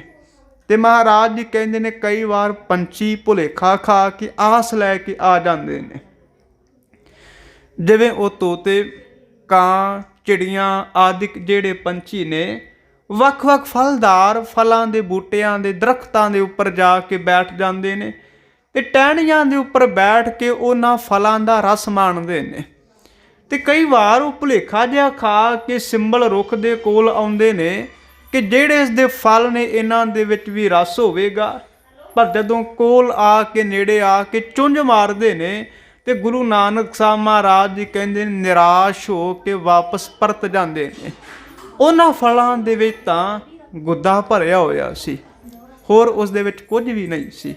ਮਹਾਰਾਜ ਜੀ ਕਹਿੰਦੇ ਨੇ ਇਸੇ ਤਰ੍ਹਾਂ ਜਿਹੜੇ ਇਹ ਇਨਸਾਨ ਬੜੇ ਉੱਚੇ ਲੰਬੇ ਦਿਖਾਈ ਦੇ ਰਹੇ ਨੇ, ਲੱਗ ਰਿਹਾ ਹੈ ਕਿ ਜੀਵਨ ਨੂੰ ਫਲ ਲੱਗਾ ਹੋਇਆ ਹੈ, ਇਹਨਾਂ ਨੂੰ ਫੁੱਲ ਲੱਗੇ ਹੋਏ ਨੇ, ਸਾਰਾ ਕੁਝ ਹੈ, ਚੇਲੇ ਵੀ ਨੇ, ਸ਼ਾਗਿਰਦ ਵੀ ਨੇ, ਪਰ ਅਸਲ ਦੇ ਵਿੱਚ ਇਹਨਾਂ ਦੇ ਅੰਦਰ ਉਹ ਰਸ ਨਹੀਂ ਹੈ, ਉਹ ਫਲ ਨਹੀਂ ਹੈ। ਜਿਵੇਂ ਕਿ ਸਿੰਬਲ ਰੁੱਖ ਦੇ ਫਲਾਂ ਦੇ ਵਿੱਚ ਰਸ ਨਹੀਂ ਹੁੰਦਾ। ਸਿੰਬਲ ਰੁੱਖ ਸਰੀਰ ਮੈਜਨ ਦੇਖ ਭੁਲਨ, ਸੇ ਫਲ ਕੰਮ ਨਾ ਆਵਨੀ, ਤੇ ਗੁਣ ਮੈਂ ਤਨ ਹਨ। ਅਗਲਾ ਦ੍ਰਿਸ਼ਟਾਂਤ ਮਹਾਰਾਜ ਜੀ ਕਹਿੰਦੇ ਨੇ ਇੱਕ ਜਿਹੜਾ ਅੰਨਾ ਮਨੁੱਖ ਹੈ, ਨੇਤਰਹੀਣ ਇਨਸਾਨ ਹੈ, ਉਸ ਇਨਸਾਨ ਨੂੰ ਕਿਹਾ ਜਾਏ, ਆਖਿਆ ਜਾਏ ਕਿ ਤੂੰ ਸਮਤਲ ਜਗ੍ਹਾ 'ਤੇ ਨਹੀਂ ਤੁਰਨਾ, ਤੈਨੂੰ ਅੱਜ ਪਹਾੜੀ 'ਤੇ ਚੜ੍ਹਾਉਣਾ ਹੈ। ਉਹ ਬੰਦਾ ਕੰਬ ਜਾਏਗਾ ਕਿ ਮੇਰੇ ਕੋਲੋਂ ਤਾਂ ਇਹ ਪੱਧਰੀ ਜ਼ਮੀਨ 'ਤੇ ਤੁਰਿਆ ਨਹੀਂ ਜਾਂਦਾ ਤੇ ਮੈਨੂੰ ਕਹਿ ਰਹੇ ਹੋ ਅੱਜ ਪਹਾੜੀ 'ਤੇ ਚੜ੍ਹਨਾ ਹੈ। ਮਹਾਰਾਜ ਕਹਿੰਦੇ ਇਹੀ ਨਹੀਂ, ਉਸ ਨੇਤਰਹੀਨ ਨੂੰ, ਉਸ ਅੰਨੇ ਨੂੰ ਇਹ ਆਖਿਆ ਜਾਏ ਕਿ ਤੂੰ ਆਪਣੇ ਸਿਰ ਦੇ ਉੱਪਰ ਇੰਨਾ ਵਜ਼ਨ ਰੱਖ ਕੇ, ਇੰਨਾ ਭਾਰ ਰੱਖ ਕੇ ਤੂੰ ਪਹਾੜੀ ਦੇ ਉੱਪਰ ਜਾ ਕੇ, ਟੀਸੀ ਦੇ ਉੱਪਰ ਜਾ ਕੇ ਖਲੋਣਾ ਹੈ। ਤੇ ਉਹ ਕਹੇਗਾ ਕਿ ਮੇਰੇ ਕੋਲੋਂ ਤਾਂ ਉੱਦਾਂ ਨਹੀਂ ਤੁਰਿਆ ਜਾਂਦਾ ਤੇ ਤੁਸੀਂ ਕਹਿ ਰਹੇ ਹੋ ਕਿ ਭਾਰ ਚੁੱਕ ਕੇ ਤੁਰਨਾ ਹੈ। ਪਰ ਮਹਾਰਾਜ ਜੀ ਕਹਿੰਦੇ ਸੱਚ ਇਹੀ ਹੈ, ਇਹ ਬੰਦਾ ਵੀ ਇਸੇ ਤਰ੍ਹਾਂ ਤੁਰ ਰਿਹਾ ਤੇ ਜਿਹੜੀ ਇਸ ਦੀ ਮੰਜ਼ਿਲ ਹੈ ਉਹ ਬੜੀ ਉੱਚੀ ਪਹਾੜੀ ਦੇ ਉੱਪਰ ਇਸ ਦੀ ਮੰਜ਼ਿਲ ਹੈ। ਤੇ ਆਪਣੇ ਸਿਰ ਦੇ ਉੱਪਰ ਵਿਕਾਰਾਂ ਦਾ ਭਾਰ ਰੱਖ ਕੇ, ਗੁਨਾਹਾਂ ਦਾ ਭਾਰ ਰੱਖ ਕੇ ਤੁਰਨ ਦਾ ਯਤਨ ਕਰ ਰਿਹਾ, ਕੋਸ਼ਿਸ਼ ਕਰ ਰਿਹਾ ਹੈ ਕਿ ਮੈਂ ਆਪਣੀ ਮੰਜ਼ਿਲ ਸਮਾਪਤ ਕਰ ਲਵਾਂਗਾ। ਪਰ ਹੇ ਸੱਜਣ, ਹੇ ਭਾਈ ਸੱਜਣ, ਇਹ ਆਪਣੀ ਮੰਜ਼ਿਲ ਨੂੰ ਕਿਵੇਂ ਸਰ ਕਰੇਗਾ? ਤੂੰ ਕਿਵੇਂ ਉੱਥੇ ਪਹੁੰਚੇਗਾ? ਅੰਦੁਲੇ ਭਾਰ ਉਠਾਇਆ ਡੂੰਗਰ ਵਾਟ ਬਹੁਤ, ਅੱਖੀ ਲੋੜੀ ਨਾ ਲਹਾਂ, ਖਾਉ ਚੜ ਲੰਘਾ ਕਿਤ। ਫਿਰ ਅੱਗੇ ਹਜ਼ੂਰ ਕਹਿੰਦੇ ਨੇ ਤੂੰ ਇਹ ਚਤੁਰਾਈਆਂ ਬੜੀਆਂ ਕਰਦਾ, ਚਲਾਕੀਆਂ ਬੜੀਆਂ ਕਰਦਾ। ਇਹਨਾਂ ਚਲਾਕੀਆਂ ਦੇ ਨਾਲ, ਇਹਨਾਂ ਚਤੁਰਾਈਆਂ ਦੇ ਨਾਲ ਇਸ ਸੰਸਾਰ ਦੇ ਵਿੱਚ, ਦੁਨੀਆ ਦੇ ਵਿੱਚ ਹੋ ਸਕਦਾ ਕਿਸੇ ਨੂੰ ਠੱਗ ਕੇ, ਕਿਸੇ ਨੂੰ ਭੁਲੇਖਾ ਪਾ ਕੇ ਧਨ ਇਕੱਠਾ ਕਰ ਲਿਆ ਜਾਏ, ਜਾਂ ਸੰਸਾਰ ਦੇ ਵਿੱਚ ਆਪਣੀ ਇੱਜ਼ਤ ਕਰਵਾ ਲਈ ਜਾਏ। ਕਿਸੇ ਦੀ ਪ੍ਰਤਿਭਾ ਵੀ ਹੋ ਸਕਦੀ ਹੈ, ਕਿਉਂਕਿ ਜਿਹੜਾ ਚਤੁਰ ਇਨਸਾਨ ਹੈ ਦੁਨੀਆ ਦੇ ਵਿੱਚ ਕਾਮਯਾਬ ਹੋ ਜਾਂਦਾ ਹੈ, ਇਸ ਵਿੱਚ ਕੋਈ ਸ਼ੱਕ ਨਹੀਂ ਹੈ। ਪਰ ਗੁਰੂ ਨਾਨਕ ਸਾਹਿਬ ਮਹਾਰਾਜ ਜੀ ਕਹਿੰਦੇ ਨੇ, ਮਾਲਕ ਦੀ ਦਰਗਾਹ ਦੇ ਵਿੱਚ ਜਦੋਂ ਕਿਸੇ ਦੇ ਕਰਮਾਂ ਦਾ ਨਿਬੇੜਾ ਹੋਵੇਗਾ ਤਾਂ ਉਹੀ ਮਨੁੱਖ ਮਾਲਕ ਦੀ ਦਰਗਾਹ ਦੇ ਵਿੱਚ ਸਫਲ ਹੋਵੇਗਾ। ਉਸ ਦੀ ਦਰਗਾਹ ਦੇ ਵਿੱਚ ਉਹੀ ਮਨੁੱਖ ਮਾਲਕ ਦੀ ਹਜ਼ੂਰੀ ਦੇ ਵਿੱਚ ਪ੍ਰਵਾਨ ਹੋਵੇਗਾ, ਜਿਹੜਾ ਕਿ ਭੋਲੇ ਭਾਅ ਵਾਲਾ ਹੋਵੇਗਾ। ਭੋਲੇ ਭਾਏ ਮਿਲੇ ਰਘੁਰਾਇਆ। ਤੇ ਗੁਰੂ ਅਮਰਦਾਸ ਮਹਾਰਾਜ ਵੀ ਨੇ ਇਹ ਵੀ ਗੱਲ ਕੀਤੀ ਹੈ ਕਿ ਚਤੁਰਾਈ ਨਾ ਪਾਇਆ ਕਿਨੈ, ਤੂੰ ਸੁਣ ਮਨ ਮੇਰਿਆ। ਤੇ ਗੁਰੂ ਨਾਨਕ ਸਾਹਿਬ ਮਹਾਰਾਜ ਵੀ ਇਹ ਗੱਲ ਕਰ ਰਹੇ ਨੇ ਕਿ ਚਾਕਰੀਆਂ ਚਤੁਰਾਈਆਂ ਅਵਰ ਸਿਆਣਪ ਕਿਤ, ਨਾਨਕ ਨਾਮ ਸੰਭਾਲ ਤੂੰ ਬੱਧਾ ਛੁਟੈ ਜਿਤ। ਤੂੰ ਆਪਣੇ ਜੀਵਨ ਦੇ ਵਿੱਚ ਨਾਮ ਨੂੰ ਸੰਭਾਲ, ਨਾਮ ਨੂੰ ਯਾਦ ਕਰ। ਜਿਸ ਨਾਮ ਦੇ ਸੰਭਾਲਣ ਦੇ ਨਾਲ, ਯਾਦ ਕਰਨ ਦੇ ਨਾਲ ਤੂੰ ਬੰਧਨਾਂ ਤੋਂ ਛੁੱਟ ਜਾਣਾ ਹੈ। ਜਦੋਂ ਹਜ਼ੂਰ ਨੇ ਸ਼ਬਦ ਉਚਾਰਨ ਕੀਤਾ ਤੇ ਭਾਈ ਸੱਜਣ ਦੇ ਹੱਥ ਦੇ ਵਿੱਚ ਫੜਿਆ ਹੋਇਆ ਉਹ ਛੁਰਾ ਥੱਲੇ ਡਿੱਗ ਪਿਆ। ਕਹਿਣ ਲੱਗਾ, ਇਹ ਤਾਂ ਮੇਰੇ ਵਾਸਤੇ ਹੀ ਸ਼ਬਦ ਉਚਾਰਨ ਕਰ ਰਹੇ ਨੇ। ਤੇ ਇਹ ਸ਼ਬਦ ਨੂੰ ਸੁਣ ਕੇ ਇਸ ਤਰ੍ਹਾਂ ਲੱਗ ਰਿਹਾ ਹੈ ਜਿਵੇਂ ਇਹ ਸ਼ਬਦ ਨਹੀਂ, ਜਿਵੇਂ ਇਹ ਤੀਰ ਆ ਕੇ ਮੇਰੇ ਸੀਨੇ ਦੇ ਵਿੱਚ ਵੱਜ ਰਹੇ ਨੇ। ਕਿਉਂਕਿ ਹਜ਼ੂਰ ਨੇ ਇਹੀ ਫਰਮਾਨ ਬਾਣੀ ਦੇ ਵਿੱਚ ਕੀਤਾ। ਕਹਿਣ ਲੱਗੇ, ਚੋਟ ਸਹਾਰਾ ਸ਼ਬਦ ਕੀ ਤਾਸ, ਗੁਰੂ ਮੈਂ ਦਾਸ। ਜਿਹੜਾ ਸਤਿਗੁਰੂ ਦੇ ਸ਼ਬਦ ਨੂੰ, ਚੋਟ ਨੂੰ ਸਹਾਰ ਜਾਏ, ਬਾਬਾ ਕਬੀਰ ਸਾਹਿਬ ਜੀ ਕਹਿੰਦੇ ਨੇ ਮੈਂ ਉਸ ਦਾ ਦਾਸ ਬਣਨ ਦੇ ਵਾਸਤੇ ਤਿਆਰ ਹਾਂ। ਪਰ ਇਹ ਸ਼ਰਤ ਇਹ ਹੈ ਕਿ ਉਹ ਸ਼ਬਦ ਨੂੰ ਸਹਾਰ ਜਾਏ, ਚੋਟ ਨੂੰ ਸਹਾਰ ਜਾਏ। ਗੁਰੂ ਨਾਨਕ ਸਾਹਿਬ ਮਹਾਰਾਜ ਨੇ ਸੋਹੀ ਰਾਗ ਦਾ ਜਦੋਂ ਇਹ ਸ਼ਬਦ ਗਾਇਆ, ਭਾਈ ਸੱਜਣ ਚਰਨਾਂ ਤੇ ਢਹਿ ਪਿਆ। ਮਹਾਰਾਜ ਨੂੰ ਆਪਣੇ ਆਪ ਦੱਸਣ ਲੱਗ ਪਿਆ। ਕਹਿਣ ਲੱਗਾ, ਮਹਾਰਾਜ ਬਹੁਤ ਗੁਨਾਹ ਕੀਤੇ, ਬੜੇ ਅਮੀਰਾਂ ਨੂੰ ਲੁੱਟਿਆ, ਬੜੇ ਮੈਂ ਬੇਦੋਸ਼ੇ ਲੋਕਾਂ ਨੂੰ ਮਾਰ ਦਿੱਤਾ, ਕਤਲ ਕਰ ਦਿੱਤਾ। ਤੇ ਉਹ ਜਿਹੜਾ ਸਾਹਮਣੇ ਖੂਹ ਨਜ਼ਰ ਆ ਰਿਹਾ ਲਾਸ਼ਾਂ ਦੇ ਨਾਲ ਭਰਿਆ ਹੋਇਆ, ਉਹ ਮੇਰੇ ਕਾਰਨ ਹੀ ਇਹ ਸਾਰੇ ਲੋਕ ਮਾਰੇ ਗਏ ਨੇ। ਧੰਨ ਗੁਰੂ ਨਾਨਕ ਸਾਹਿਬ ਸੱਚੇ ਪਾਤਸ਼ਾਹ ਮਹਾਰਾਜ ਜੀ ਨੇ ਭਾਈ ਸੱਜਣ ਨੂੰ ਇਹ ਉਪਦੇਸ਼ ਸੁਣਾਇਆ ਤੇ ਭਾਈ ਸੱਜਣ ਗੁਰੂ ਨਾਨਕ ਸਾਹਿਬ ਮਹਾਰਾਜ ਦਾ ਸ਼ਰਧਾਲੂ ਬਣਿਆ ਤੇ ਤੁਲੰਬੇ ਦੀ ਧਰਤੀ ਦਾ ਭਾਈ ਸੱਜਣ ਪ੍ਰਚਾਰਕ ਥਾਪਿਆ ਗਿਆ। ਭਾਈ ਸੱਜਣ ਨੇ ਇਸ ਮੁਸਾਫਰਖਾਨੇ ਨੂੰ ਸੱਚਮੁੱਚ ਮੁਸਾਫਰਖਾਨਾ ਬਣਾਇਆ। ਪਹਿਲਾਂ ਤੇ ਸੱਚਮੁੱਚ ਇੱਕ ਕਤਲਗਾਹ ਸੀ, ਨਾਮ ਹੀ ਇਸ ਦਾ ਮੁਸਾਫਰਖਾਨਾ ਸੀ, ਆਰਾਮਗਾਹ ਸੀ, ਪਰ ਹੈ ਕਤਲਗਾਹ ਸੀ। ਪਰ ਜਦੋਂ ਉਹ ਉਪਦੇਸ਼ ਸੁਣਿਆ, ਸੱਚਮੁੱਚ ਇਹ ਮੁਸਾਫਰਖਾਨਾ ਆਰਾਮਗਾਹ ਬਣ ਗਿਆ। ਤੇ ਗੁਰੂ ਨਾਨਕ ਸਾਹਿਬ ਮਹਾਰਾਜ ਜੀ ਕਹਿੰਦੇ ਨੇ, ਦੁੱਖ ਵਿਛੋੜਾ ਇੱਕ ਦੁੱਖ ਭੂਖ। ਇਹ ਜੋ ਤ੍ਰਿਸ਼ਨਾ ਦਾ ਦੁੱਖ ਹੈ, ਜੋ ਇਹ ਭੁੱਖ ਦਾ ਦੁੱਖ ਹੈ, ਇਹ ਸਾਰਿਆਂ ਨੂੰ ਹਜ਼ੂਰ ਕਹਿੰਦੇ ਨੇ ਲੱਗਾ ਹੋਇਆ ਹੈ। ਧੰਨ ਗੁਰੂ ਨਾਨਕ ਸਾਹਿਬ ਸੱਚੇ ਪਾਤਸ਼ਾਹ ਮਹਾਰਾਜ ਜੀ ਅੱਜ ਜਦੋਂ ਲਾਹੌਰ ਦੀ ਧਰਤੀ ਤੇ ਪਹੁੰਚੇ ਤੇ ਲਾਹੌਰ ਦੀ ਧਰਤੀ ਤੇ ਪਹੁੰਚ ਕੇ ਮਹਾਰਾਜ ਜੀ ਵੱਖ-ਵੱਖ ਲੋਕਾਂ ਦੇ ਵੱਲ ਪਹਿਲਾਂ ਤੱਕ ਰਹੇ ਨੇ, ਘਰਾਂ ਦੇ ਵੱਲ ਤੱਕ ਰਹੇ ਨੇ। ਤੇ ਘਰਾਂ ਨੂੰ ਤੱਕਦਿਆਂ ਅੱਜ ਬੜਾ ਮਹਾਰਾਜ ਜੀ ਹੈਰਾਨੀਜਨਕ ਇੱਕ ਕੌਤਕ ਵੇਖ ਰਹੇ ਨੇ। ਘਰ ਬਹੁਤ ਮਹਾਰਾਜ ਜੀ ਨੇ ਵੇਖੇ ਸਨ, ਸਜੇ ਹੋਏ ਸਨ, ਸੰਵਰੇ ਹੋਏ ਸਨ। ਪਰ ਅੱਜ ਇੱਕ ਘਰ ਦੇ ਉੱਪਰ ਗੁਰੂ ਨਾਨਕ ਸਾਹਿਬ ਮਹਾਰਾਜ ਜੀ ਨੇ ਝੰਡੇ ਵੇਖੇ ਨੇ। 7 ਝੰਡੇ ਲੱਗੇ ਹੋਏ ਸਨ ਤੇ ਗੁਰੂ ਨਾਨਕ ਸਾਹਿਬ ਮਹਾਰਾਜ ਉਹਨਾਂ ਝੰਡਿਆਂ ਨੂੰ ਵੇਖ ਕੇ ਤੱਕ ਕੇ ਦਰਵਾਜ਼ਾ ਖੜਕਾ ਕੇ ਅੰਦਰ ਦਾਖਲ ਹੋ ਗਏ ਤੇ ਆਵਾਜ਼ ਮਾਰ ਕੇ ਕਹਿੰਦੇ ਨੇ ਕਿ ਮੈਂ ਅੱਜ ਘਰ ਦੇ ਮਾਲਕ ਨੂੰ ਮਿਲਣ ਵਾਸਤੇ ਆਇਆ ਹੋਇਆ। ਅੱਗੋਂ ਦਰਵਾਜ਼ਾ ਖੁੱਲ੍ਹਿਆ ਤੇ ਭਾਈ ਦੁਨੀ ਚੰਦ ਅੰਦਰੋਂ ਬਾਹਰ ਨਿਕਲ ਕੇ ਜਦੋਂ ਇਹਨਾਂ ਫਕੀਰਾਂ ਨੂੰ ਵੇਖਦਾ ਹੈ, ਹੱਥ ਜੋੜ ਕੇ ਡਰ ਕੇ ਕਹਿੰਦਾ ਹੈ ਕਿ ਇਹ ਫਕੀਰ ਸਾਈਂ ਮੇਰਾ ਸਲਾਮ ਕਬੂਲ ਕਰਿਓ, ਪ੍ਰਵਾਨ ਕਰਿਓ। ਗੁਰੂ ਨਾਨਕ ਸਾਹਿਬ ਮਹਾਰਾਜ ਜੀ ਕਹਿੰਦੇ, ਸਲਾਮ ਕਬੂਲ ਹੋਵੇਗਾ, ਪ੍ਰਵਾਨ ਹੋਵੇਗਾ, ਪਹਿਲਾਂ ਮੈਨੂੰ ਇਹ ਦੱਸ ਦਿਓ ਘਰ ਦੇ ਉੱਪਰ ਜਿਹੜੇ ਇਹ ਛੱਤ ਦੇ ਉੱਪਰ 7 ਝੰਡੇ ਲਾਏ ਹੋਏ ਨੇ, ਇਹਨਾਂ ਦਾ ਕੀ ਅਰਥ ਹੈ, ਇਹਨਾਂ ਦਾ ਕੀ ਮਤਲਬ ਹੈ। ਭਾਈ ਦੁਨੀ ਚੰਦ ਕਹਿੰਦਾ ਹੈ ਕਿ ਇਹਨਾਂ 7 ਝੰਡਿਆਂ ਦਾ ਅਰਥ ਇਹ ਹੈ ਕਿ ਮੇਰੇ ਕੋਲ 7 ਲੱਖ ਰੁਪਇਆ ਹੈ। ਤੇ ਪੁਰਾਣੇ ਸਮੇਂ ਦੇ ਅੰਦਰ ਜਿਸ ਦੇ ਕੋਲ 1 ਲੱਖ ਰੁਪਇਆ ਹੋਣਾ, ਆਪਣੇ ਘਰ ਦੇ ਉੱਪਰ, ਛੱਤ ਦੇ ਉੱਪਰ ਉਸਨੇ ਇੱਕ ਝੰਡਾ ਲਾ ਲੈਣਾ। ਇਸ ਦਾ ਮਤਲਬ ਇਹ ਹੁੰਦਾ ਸੀ ਮੇਰੇ ਕੋਲ 1 ਲੱਖ ਰੁਪਇਆ, ਮੈਂ 1 ਲੱਖ ਰੁਪਏ ਦਾ ਮਾਲਕ ਹਾਂ। ਇਹ ਦਿਖਾਵਾ ਕਰਨ ਦੇ ਵਾਸਤੇ ਝੰਡੇ ਲਾਏ ਜਾਂਦੇ ਸਨ। ਭਾਈ ਦੁਨੀ ਚੰਦ ਕਹਿੰਦਾ ਹੈ ਸਾਰੇ ਨਗਰ ਦੇ ਲੋਕਾਂ ਦੇ ਕੋਲ ਹੋ ਸਕਦਾ ਹੈ ਕਿਸੇ ਦੇ ਕੋਲ 500 ਰੁਪਇਆ ਹੋਵੇ, 1000 ਰੁਪਇਆ ਹੋਵੇ ਉਹਨਾਂ ਸਮਿਆਂ ਦੇ ਅੰਦਰ। ਕਹਿਣ ਲੱਗਾ ਮੇਰੇ ਕੋਲ 7 ਲੱਖ ਰੁਪਇਆ ਤੇ ਮੈਂ ਇਸ ਨਗਰ ਦਾ ਸਭ ਤੋਂ ਅਮੀਰ ਇਨਸਾਨ ਹਾਂ, ਸਭ ਤੋਂ ਧਨਾੜ ਪੁਰਖ ਹਾਂ। ਇਸ ਕਰਕੇ ਮੈਂ 7 ਲੱਖ, ਇਹ 7 ਝੰਡੇ ਲਾਏ ਹੋਏ ਨੇ ਕਿ ਕਿਹੜਾ ਇਸ ਤਰ੍ਹਾਂ ਦਾ ਨਗਰ ਦਾ ਬੰਦਾ ਹੋਵੇਗਾ ਜੋ ਮੇਰੀ ਬਰਾਬਰੀ ਕਰ ਸਕਦਾ ਹੋਵੇ। ਤੇ ਗੁਰੂ ਨਾਨਕ ਸਾਹਿਬ ਮਹਾਰਾਜ ਜੀ ਕਹਿੰਦੇ ਨੇ ਪਰਮਾਤਮਾ ਨੂੰ ਚੁਣੌਤੀ, ਪਰਮਾਤਮਾ ਦੇ ਨਾਲ ਮੱਥਾ। ਪਰਮਾਤਮਾ ਇਹ ਸਾਰੇ ਭਵਨਾਂ ਦਾ ਮਾਲਕ ਹੈ, ਜਿਸ ਨੂੰ ਆਪਾਂ ਕਹਿੰਦੇ ਹਾਂ ਕੋਟ ਬ੍ਰਹਮੰਡ ਕੋ ਠਾਕੁਰ ਸੁਆਮੀ, ਸਰਬ ਜੀਆਂ ਕਾ ਦਾਤਾ ਰੇ। ਉਹ ਮਾਲਕ ਤਾਂ ਸਾਰਾ ਕੁਝ ਪੈਦਾ ਕਰਕੇ ਇੱਕ ਖਿਣ ਦੇ ਵਿੱਚ ਹੀ, ਇੱਕ ਪਲ ਦੇ ਵਿੱਚ ਹੀ ਨਾਸ਼ ਕਰਨ ਵਾਲਾ ਹੈ।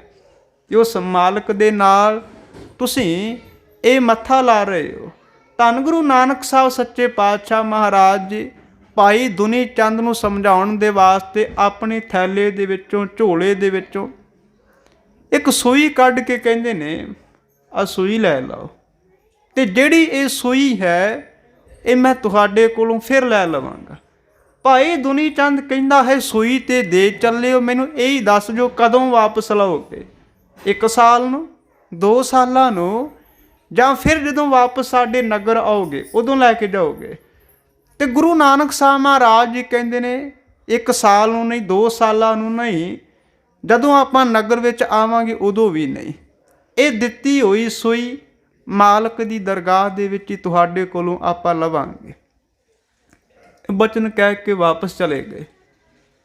ਭਾਈ ਦੁਨੀ ਚੰਦ ਸ਼ਾਹੂਕਾਰ ਦੀ ਪਤਨੀ ਘਰ ਨਹੀਂ ਸੀ। ਪਤਨੀ ਘਰ ਆਈ, ਪਤਨੀ ਨੂੰ ਦੱਸਣ ਲੱਗ ਪਿਆ, ਕਹਿਣ ਲੱਗਾ ਕਿ ਅੱਜ ਸਾਡੇ ਘਰ ਦੇ ਵਿੱਚ 2 ਫਕੀਰ ਆਏ ਹੋਏ ਸਨ, ਧਾਰਮਿਕ ਬੰਦੇ ਆਏ ਹੋਏ ਸਨ। ਉਹਨਾਂ ਨੇ ਮੇਰੇ ਇਹਨਾਂ 7 ਝੰਡਿਆਂ ਨੂੰ ਵੇਖ ਕੇ ਕਈ ਸਵਾਲ ਕੀਤੇ ਸਨ, ਮੇਰੀ ਅਮੀਰੀ ਦੇ ਬਾਰੇ ਸਵਾਲ ਕੀਤੇ ਸਨ। ਫਿਰ ਉਹਨਾਂ ਨੇ ਪਤਾ ਨਹੀਂ ਕੀ ਇੱਕ ਥੈਲੇ ਦੇ ਵਿੱਚੋਂ ਸੂਈ ਜੀ ਕੱਢ ਕੇ ਮੈਨੂੰ ਦੇ ਦਿੱਤੀ। ਕਹਿਣ ਲੱਗੇ ਇਹ ਸੂਈ ਤੁਹਾਡੇ ਕੋਲੋਂ ਮਾਲਕ ਦੀ ਦਰਗਾਹ ਦੇ ਵਿੱਚ ਲਵਾਂਗਾ, ਪਰ ਮੈਨੂੰ ਚੇਤਾ ਭੁੱਲ ਗਿਆ ਉਹ ਸੂਈ ਕਦੋਂ ਲਵੋਗੇ। ਪਤਨੀ ਥੋੜ੍ਹੀ ਜਿਹੀ ਸੁਰਤ ਵਾਲੀ ਸੀ, ਸਿਆਣੀ ਸੀ। ਕਹਿਣ ਲੱਗੀ ਤੁਹਾਨੂੰ ਇਹ ਨਹੀਂ ਪਤਾ ਕਿ ਸੰਸਾਰ ਦੀ ਜਿਹੜੀ ਕੋਈ ਵੀ ਵਸਤੂ ਹੈ ਇੱਥੇ ਹੀ ਸੜ ਜਾਣੀ ਹੈ, ਰਾਖ ਹੋ ਜਾਣੀ ਹੈ, ਰਹਿ ਜਾਣੀ ਹੈ, ਖਤਮ ਹੋ ਜਾਣੀ ਹੈ, ਇਹ ਮਨੁੱਖ ਦੇ ਨਾਲ ਨਹੀਂ ਜਾਣੀ। ਇੱਥੋਂ ਤੱਕ ਕਿ ਜੋ ਇਹ ਤਨ ਹੈ, ਜੋ ਇਹ ਸਰੀਰ ਹੈ, ਇਹ ਵੀ ਮਨੁੱਖ ਦੇ ਨਾਲ ਨਹੀਂ ਜਾਣਾ। ਤੇ ਤੁਸੀਂ ਉਹਨਾਂ ਨੂੰ ਬਚਨ ਦੇ ਦਿੱਤਾ, ਉਹਨਾਂ ਨੂੰ ਇਹ ਵਾਅਦਾ ਕਰ ਦਿੱਤਾ ਕਿ ਮੈਂ ਤੁਹਾਨੂੰ ਇਹ ਸੂਈ ਵਾਪਸ ਕਰ ਦੇਵਾਂਗਾ। ਇਹ ਤਾਂ ਇੱਕ ਗੁਨਾਹ ਹੋ ਗਿਆ, ਇਹ ਤੇ ਤੁਹਾਡਾ ਇੱਕ ਦੋਸ਼ ਹੈ, ਇਹ ਝੂਠਾ ਹੋਵੇਗਾ। ਤੇ ਫਕੀਰਾਂ ਦੇ ਨਾਲ ਇਸ ਤਰ੍ਹਾਂ ਦੇ ਝੂਠੇ ਵਚਨ ਨਹੀਂ ਕਰੀਦੇ ਹੋਈਦੇ। ਵਾਪਸ ਚਲੇ ਜਾਓ, ਉਹਨਾਂ ਨੂੰ ਜਾ ਕੇ ਸੂਈ ਫੜ ਕੇ ਕਹਿ ਦੇਵੋ ਵਾਪਸ ਕਰ ਦਿਓ, ਤੇ ਹੱਥ ਜੋੜ ਕੇ ਕਹਿ ਦਿਓ ਮੈਂ ਝੂਠਾ ਹਾਂ, ਮੈਂ ਤੁਹਾਡੀ ਸੂਈ ਵਾਪਸ ਨਹੀਂ ਕਰ ਸਕਾਂਗਾ, ਮੇਰਾ ਤਨ ਵੀ ਇੱਥੇ ਹੀ ਰਹਿ ਜਾਏਗਾ, ਮੈਂ ਸੂਈ ਵਾਪਸ ਕਿਵੇਂ ਕਰਾਂਗਾ। ਧੰਨ ਗੁਰੂ ਨਾਨਕ ਸਾਹਿਬ ਮਹਾਰਾਜ ਜੀ ਨੂੰ ਉਹ ਸੂਈ ਵਾਪਸ ਕਰਕੇ ਦੁਨੀ ਚੰਦ ਸ਼ਾਹੂਕਾਰ ਕਹਿੰਦਾ ਹੈ ਕਿ ਸੂਈ ਵਾਪਸ ਲੈ ਲਵੋ, ਮੈਂ ਦਰਗਾਹ ਦੇ ਵਿੱਚ ਸੂਈ ਨਹੀਂ ਦੇ ਸਕਦਾ। ਤੇ ਗੁਰੂ ਨਾਨਕ ਸਾਹਿਬ ਮਹਾਰਾਜ ਜੀ ਕਹਿੰਦੇ ਨੇ ਮੈਂ ਵੀ ਸੋਚ ਰਿਹਾ ਸਾਂ ਜੋ ਇਹ ਘਰ ਦੇ ਉੱਪਰ 7 ਝੰਡੇ ਲਾਏ ਹੋਏ ਨੇ, ਇਹ ਜਿਹੜੇ 7 ਝੰਡੇ ਨੇ ਇਹਨਾਂ ਦਾ ਕੀ ਮਤਲਬ ਹੈ? ਕਿ ਇਹ ਜਿਹੜਾ ਧਨ ਹੈ ਜੋ ਵਿਖਾਵਾ ਕਰ ਰਹੇ ਹੋ, ਕੀ ਤੁਹਾਡਾ ਇਹ ਸਾਥ ਦੇਵੇਗਾ ਜਾਂ ਤੁਹਾਡੇ ਨਾਲ ਜਾਵੇਗਾ? ਤੇ ਇੱਥੇ ਮਤਲਬ ਇਹ ਨਹੀਂ ਹੈ ਕਿ ਸਿੱਖ ਨੇ ਕਿਰਤਕਾਰ ਛੱਡ ਕੇ ਭਿਖਾਰੀ ਬਣ ਜਾਣਾ ਹੈ, ਕੰਗਾਲ ਬਣ ਜਾਣਾ ਹੈ। ਗੁਰੂ ਨਾਨਕ ਸਾਹਿਬ ਮਹਾਰਾਜ ਜੀ ਦੇ ਬੜੇ ਵੱਡੇ ਵੱਡੇ ਵਪਾਰੀ ਸਿੱਖ ਹੋਏ ਨੇ, ਵੱਡੇ ਵੱਡੇ ਕਿਰਸਾਨ ਹੋਏ ਨੇ, ਧਨਾੜ ਹੋਏ ਨੇ, ਸ਼ਾਹੂਕਾਰ ਹੋਏ ਨੇ। ਗੁਰੂ ਨਾਨਕ ਸਾਹਿਬ ਮਹਾਰਾਜ ਤਾਂ ਇਹ ਸਮਝਾ ਰਹੇ ਨੇ ਕਿ ਐ ਸਿੱਖਾ, ਜੀਵਨ ਦੇ ਵਿੱਚ ਜਿੰਨਾ ਮਰਜ਼ੀ ਧਨ ਕਮਾਵੀਂ, ਜਿੰਨਾ ਮਰਜ਼ੀ ਤੂੰ ਕਿਰਤਕਾਰ ਕਰੀਂ, ਪਰ ਧਨ ਦਾ ਦਿਖਾਵਾ ਜਾਂ ਆਪਣੇ ਅਹੰਕਾਰ ਦੇ ਵਿੱਚ ਕਿਸੇ ਨੂੰ ਨੀਵਾਂ ਨਾ ਦਿਖਾਈ। ਧੰਨ ਗੁਰੂ ਨਾਨਕ ਸਾਹਿਬ ਮਹਾਰਾਜ ਜੀ ਇੱਥੇ ਸਮਝਾ ਰਹੇ ਨੇ ਕਿ ਕਿਸੇ ਮਨੁੱਖ ਦੇ ਕੋਲ ਭਾਵੇਂ ਜਿੰਨਾ ਮਰਜ਼ੀ ਧਨ ਹੋਵੇ, ਜਿੰਨੀ ਮਰਜ਼ੀ ਪ੍ਰਤਿਭਾ ਇੱਜ਼ਤ ਵਡਿਆਈ ਹੋਵੇ, ਜਿੰਨੀ ਮਰਜ਼ੀ ਉਸ ਦੀ ਉਮਰ ਲੰਮੀ ਹੋ ਜਾਵੇ, ਪਰ ਜਿੰਨਾ ਚਿਰ ਤੱਕ ਮਨ ਦੇ ਅੰਦਰ ਤ੍ਰਿਸ਼ਨਾ ਦਾ ਰੋਗ ਬੈਠਾ ਹੋਇਆ ਹੈ, ਹਜ਼ੂਰ ਕਹਿੰਦੇ ਨੇ ਇਹ ਤ੍ਰਿਸ਼ਨਾ ਕਦੇ ਸਮਾਪਤ ਨਹੀਂ ਹੁੰਦੀ। ਇਹ ਦਿਨ ਰਾਤ ਮਨੁੱਖ ਨੂੰ ਰੋਗ ਦੀ ਤਰ੍ਹਾਂ, ਸੱਪ ਦੀ ਤਰ੍ਹਾਂ ਡੰਗ ਮਾਰਦੀ ਰਹਿੰਦੀ ਹੈ। ਤੇ ਇਹ ਜੋ ਤ੍ਰਿਸ਼ਨਾ ਹੈ, ਭੁੱਖ ਹੈ, ਇਹ ਰੋਗ ਦਾ ਰੂਪ ਧਾਰਨ ਕਰ ਲੈਂਦੀ ਹੈ। ਅੰਮ੍ਰਿਤ ਬਾਣੀ ਦੇ ਵਿੱਚ ਆਪਾਂ ਸ਼ਬਦ ਪੜ੍ਹਦੇ ਹਾਂ ਤੇ ਮਹਾਰਾਜ ਜੀ ਕਹਿੰਦੇ ਨੇ, ਕਦੇ ਆਪਣੇ ਸਰੀਰ ਦੇ ਵੱਲ ਝਾਤ ਮਾਰ ਕੇ ਤੇਰੇ ਅੰਦਰੋਂ ਇਹ ਤ੍ਰਿਸ਼ਨਾ ਖਤਮ ਹੋ ਗਈ ਹੈ ਜਾਂ ਨਹੀਂ ਹੋਈ। ਕਦੇ ਅੱਖਾਂ ਦੇ ਵੱਲ ਧਿਆਨ ਮਾਰ ਕੇ ਵੇਖੀ, ਇਹਨਾਂ ਅੱਖਾਂ ਦੇ ਨਾਲ ਪੂਰਾ ਸੰਸਾਰ ਤੂੰ ਵੇਖ ਲਿਆ, ਸਾਰੇ ਨਗਰ ਨੂੰ ਤੱਕ ਲਿਆ, ਪਤਾ ਨਹੀਂ ਕਿੰਨੇ ਪੰਛੀਆਂ ਨੂੰ ਵੇਖਿਆ, ਜਾਨਵਰਾਂ ਨੂੰ ਵੇਖਿਆ, ਕਿੰਨੇ ਜੀਵਾਂ ਨੂੰ ਵੇਖਿਆ। ਤੇ ਮਹਾਰਾਜ ਜੀ ਕਹਿੰਦੇ ਨੇ ਇਹਨਾਂ ਅੱਖਾਂ ਦੀ ਜਿਹੜੀ ਨਜ਼ਰ ਹੈ, ਇਹਨਾਂ ਦੀ ਦ੍ਰਿਸ਼ਟੀ ਹੈ, ਕਮਜ਼ੋਰ ਹੋ ਗਈ, ਕਿਉਂਕਿ ਉਮਰ ਦੇ ਨਾਲ ਸਾਰਾ ਕੁਝ ਢਲ ਜਾਂਦਾ ਹੈ, ਸਾਰਾ ਕੁਝ ਬਦਲ ਜਾਂਦਾ ਹੈ, ਤਬਦੀਲ ਹੋ ਜਾਂਦਾ ਹੈ। ਤੇ ਮਹਾਰਾਜ ਜੀ ਕਹਿੰਦੇ ਨੇ ਆਪਣੇ ਨੇਤਰਾਂ ਦੇ ਨਾਲ ਵੇਖ ਵੇਖ ਕੇ ਅਜੇ ਤੱਕ ਤੂੰ ਤ੍ਰਿਪਤ ਨਹੀਂ ਹੋਇਆ, ਫਿਰ ਅਜੇ ਇੱਛਾ ਹੈ, ਫਿਰ ਅਜੇ ਚਾਹਤ ਹੈ, ਅਜੇ ਤਾਂ ਪੋਤਰੇ ਨੂੰ ਵੇਖਿਆ ਹੋਇਆ, ਪੜਪੋਤਾ ਵੇਖਣਾ ਅਜੇ ਬਾਕੀ ਹੈ। ਮਹਾਰਾਜ ਜੀ ਕਹਿੰਦੇ ਨੇ ਪੜਪੋਤੇ ਨੂੰ ਤੱਕ ਲਿਆ, ਵੇਖ ਲਿਆ, ਅਜੇ ਵੀ ਸੰਸਾਰ ਨੂੰ ਵੇਖਣ ਦੀ ਚਾਹਨਾ ਅੰਦਰ ਟਿਕੀ ਹੋਈ ਹੈ ਕਿ ਸੰਸਾਰ ਦਾ ਜਿਹੜਾ ਦੂਜਾ ਹਿੱਸਾ ਹੈ, ਦੂਜਾ ਕੋਨਾ ਹੈ, ਉਸ ਨੂੰ ਤੱਕ ਲਵਾਂ।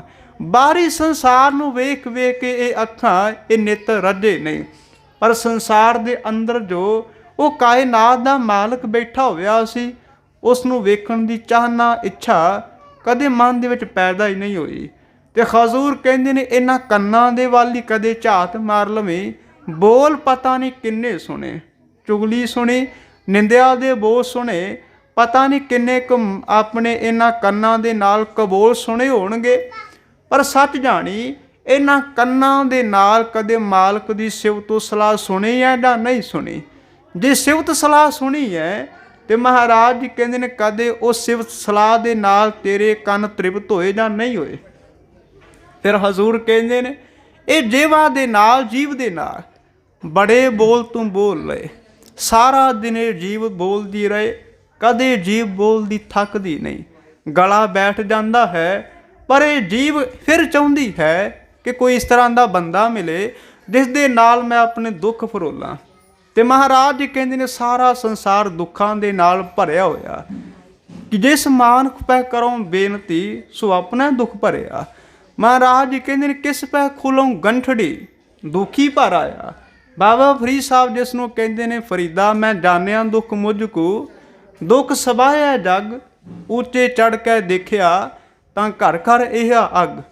ਤੇ ਗੁਰੂ ਨਾਨਕ ਸਾਹਿਬ ਮਹਾਰਾਜ ਸੱਚੇ ਪਾਤਸ਼ਾਹ ਜੀ ਕਹਿੰਦੇ ਨੇ ਇਹ ਜਿਹੜੀ ਜਿਹਵਾ ਹੈ, ਬੋਲ ਕਰ ਕਰਕੇ, ਬੋਲ ਬੋਲ ਕੇ ਜੇਬਾ ਕਦੇ ਥੱਕਦੀ ਨਹੀਂ ਹੈ, ਇਹ ਜੇਬਾ ਜਰਜਰੀ ਹੋ ਜਾਂਦੀ ਹੈ।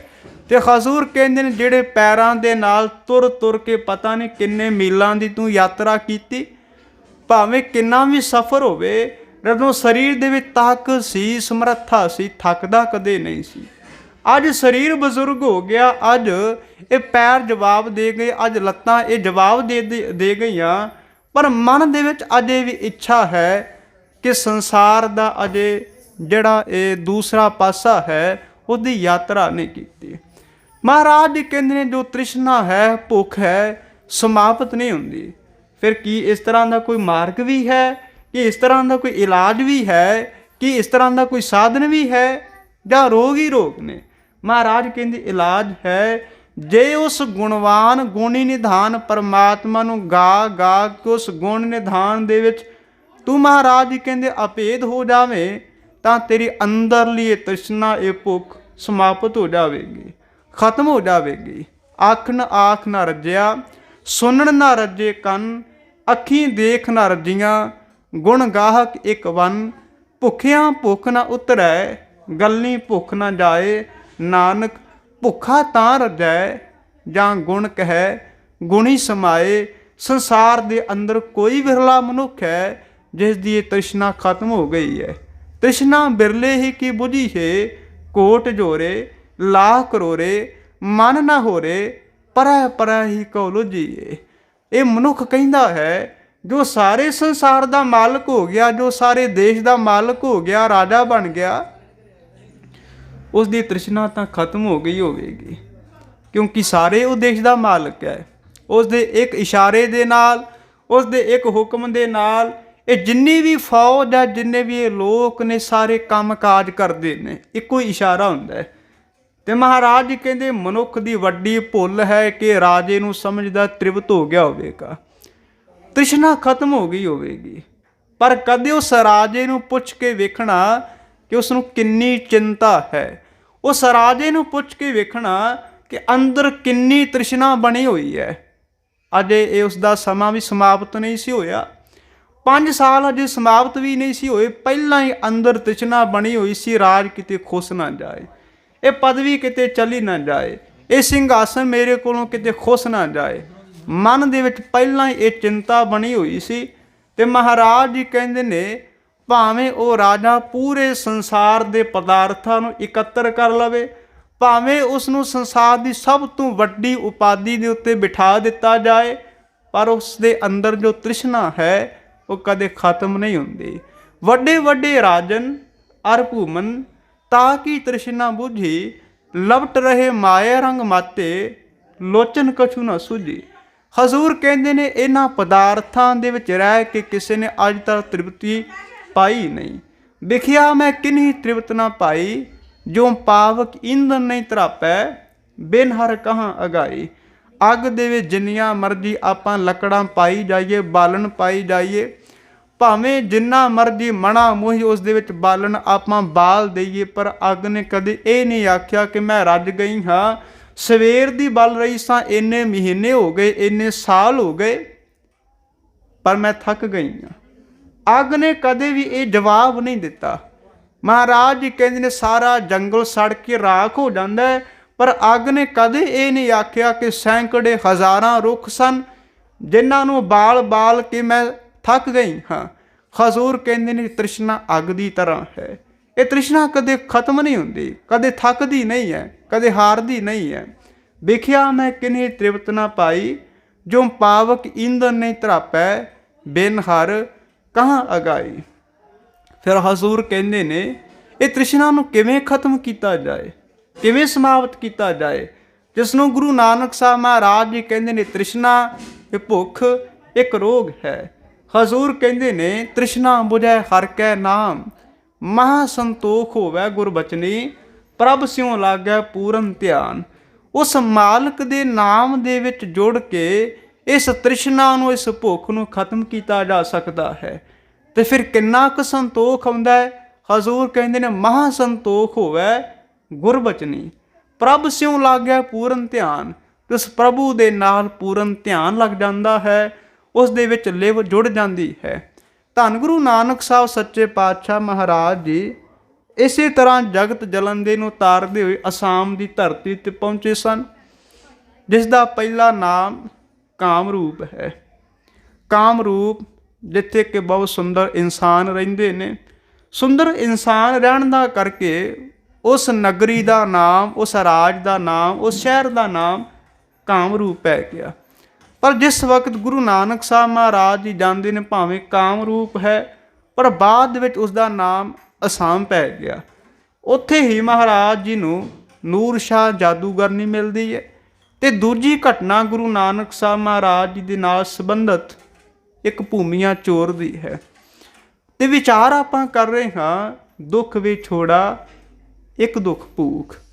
ਪਹਿਲਾ ਇਹ ਜਿਹੜਾ ਦੁੱਖ ਹੈ ਵਿਛੋੜੇ ਦਾ ਹੈ, ਤੇ ਦੂਜਾ ਜਿਹੜਾ ਦੁੱਖ ਹੈ ਉਹ ਤ੍ਰਿਸ਼ਨਾ ਦਾ ਹੈ, ਇਹ ਭੁੱਖ ਦਾ ਹੈ। ਇਹ ਜਿਹੜੀ ਭੁੱਖ ਹੈ ਭਾਈ ਸੱਜਣ ਨੂੰ ਵੀ ਲੱਗੀ ਹੋਈ ਸੀ। ਇਹ ਜਿਹੜੀ ਤ੍ਰਿਸ਼ਨਾ ਦੀ ਭੁੱਖ ਹੈ ਉਹ ਦੁਨੀ ਚੰਦ ਸ਼ਾਹੂਕਾਰ ਨੂੰ ਵੀ ਲੱਗੀ ਹੋਈ ਸੀ। ਤੇ ਅੱਜ ਆਪਾਂ ਵੇਖਣਾ ਹੈ ਜਿਹੜਾ ਅਸਾਮ ਦੀ ਧਰਤੀ ਤੇ ਰਹਿਣ ਵਾਲਾ ਭਾਈ ਭੂਮੀਆਂ ਚੋਰ ਹੈ, ਉਸ ਨੂੰ ਵੀ ਕਿੰਨੀ ਇਹ ਤ੍ਰਿਸ਼ਨਾ ਲੱਗੀ ਹੋਈ ਹੈ, ਭੁੱਖ ਲੱਗੀ ਹੋਈ ਹੈ ਕਿ ਉਹ ਰਾਜਿਆਂ ਦੇ ਘਰ ਵੀ ਨਹੀਂ ਛੱਡਦਾ, ਸ਼ਾਹੂਕਾਰਾਂ ਦੇ ਘਰ ਵੀ ਨਹੀਂ ਛੱਡਦਾ, ਤੇ ਗਰੀਬ ਲੋਕਾਂ ਦੇ ਘਰ ਵੀ ਨਹੀਂ ਛੱਡਦਾ।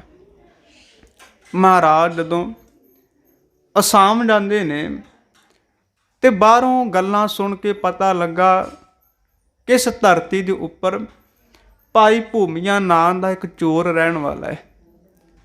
ਤੇ ਉਸਨੇ ਵੀ ਆਪਣੇ ਘਰ ਦੇ ਵਿੱਚ ਸਦਾ ਵਰਤ ਰੱਖਿਆ ਹੋਇਆ। ਸਦਾ ਵਰਤ ਦਾ ਭਾਵ ਹੈ ਕਿ ਪ੍ਰਸ਼ਾਦਾ ਪਾਣੀ ਹਰ ਸਮੇਂ ਉਸਦੇ ਘਰ ਦੇ ਵਿੱਚ ਤਿਆਰ ਹੁੰਦਾ ਰਹਿੰਦਾ ਹੈ, ਬਣਦਾ ਰਹਿੰਦਾ ਹੈ। ਕੋਈ ਸਾਧੂ ਆਵੇ, ਕੋਈ ਫਕੀਰ ਆਵੇ, ਲੋੜਵੰਦ ਆਵੇ, ਰਾਹੀ ਆਵੇ, ਮੁਸਾਫਿਰ ਆਵੇ, ਯਾਤਰੀ ਆਵੇ, ਨਗਰ ਦੇ ਸਾਰੇ ਲੋਕ ਇੱਕੋ ਹੀ ਇਸ਼ਾਰਾ ਕਰਦੇ ਨੇ, ਭਾਈ ਭੂਮੀਆਂ ਚੋਰ ਦੇ ਘਰ ਦੇ ਵਿੱਚ ਚਲੇ ਜਾਇਓ, ਪ੍ਰਸ਼ਾਦਾ ਤਿਆਰ ਮਿਲੇਗਾ। ਜੇ ਰਾਤ ਆਰਾਮ ਕਰਨਾ ਹੈ, ਆਰਾਮ ਕਰਨ ਦੇ ਵਾਸਤੇ ਬਿਸਤਰਾ ਵੀ ਮਿਲ ਜਾਏਗਾ, ਕਮਰਾ ਵੀ ਮਿਲ ਜਾਏਗਾ, ਸਭ ਕੁਝ ਤੁਹਾਨੂੰ ਤਿਆਰ ਮਿਲੇਗਾ। ਤੇ ਭਾਈ ਭੂਮੀਏ ਨੇ ਨਗਰ ਦੇ ਵਿੱਚ ਇੱਕ ਐਲਾਨ ਕੀਤਾ ਹੋਇਆ ਸੀ ਕਿ ਕੋਈ ਵੀ ਇੱਥੇ ਨਗਰ ਦੇ ਵਿੱਚ ਆਵੇ ਤੇ ਸਿੱਧਾ ਮੇਰੇ ਘਰ ਦੇ ਵਿੱਚ ਹੀ ਤੁਸੀਂ ਭੇਜਣਾ ਹੈ। ਜੇ ਕੋਈ ਆਪਣੇ ਘਰ ਦੇ ਵਿੱਚ ਪ੍ਰਸ਼ਾਦਾ ਤਿਆਰ ਕਰਕੇ ਛਕਾਵੇਗਾ ਤੇ ਮੈਂ ਉਸ ਨੂੰ ਨਗਰ ਦੇ ਵਿੱਚੋਂ ਕੱਢ ਦੇਵਾਂਗਾ, ਜਾਂ ਉਸ ਨੂੰ ਮੈਂ ਦੰਡ ਦੇਵਾਂਗਾ, ਸਜ਼ਾ ਮਿਲੇਗੀ।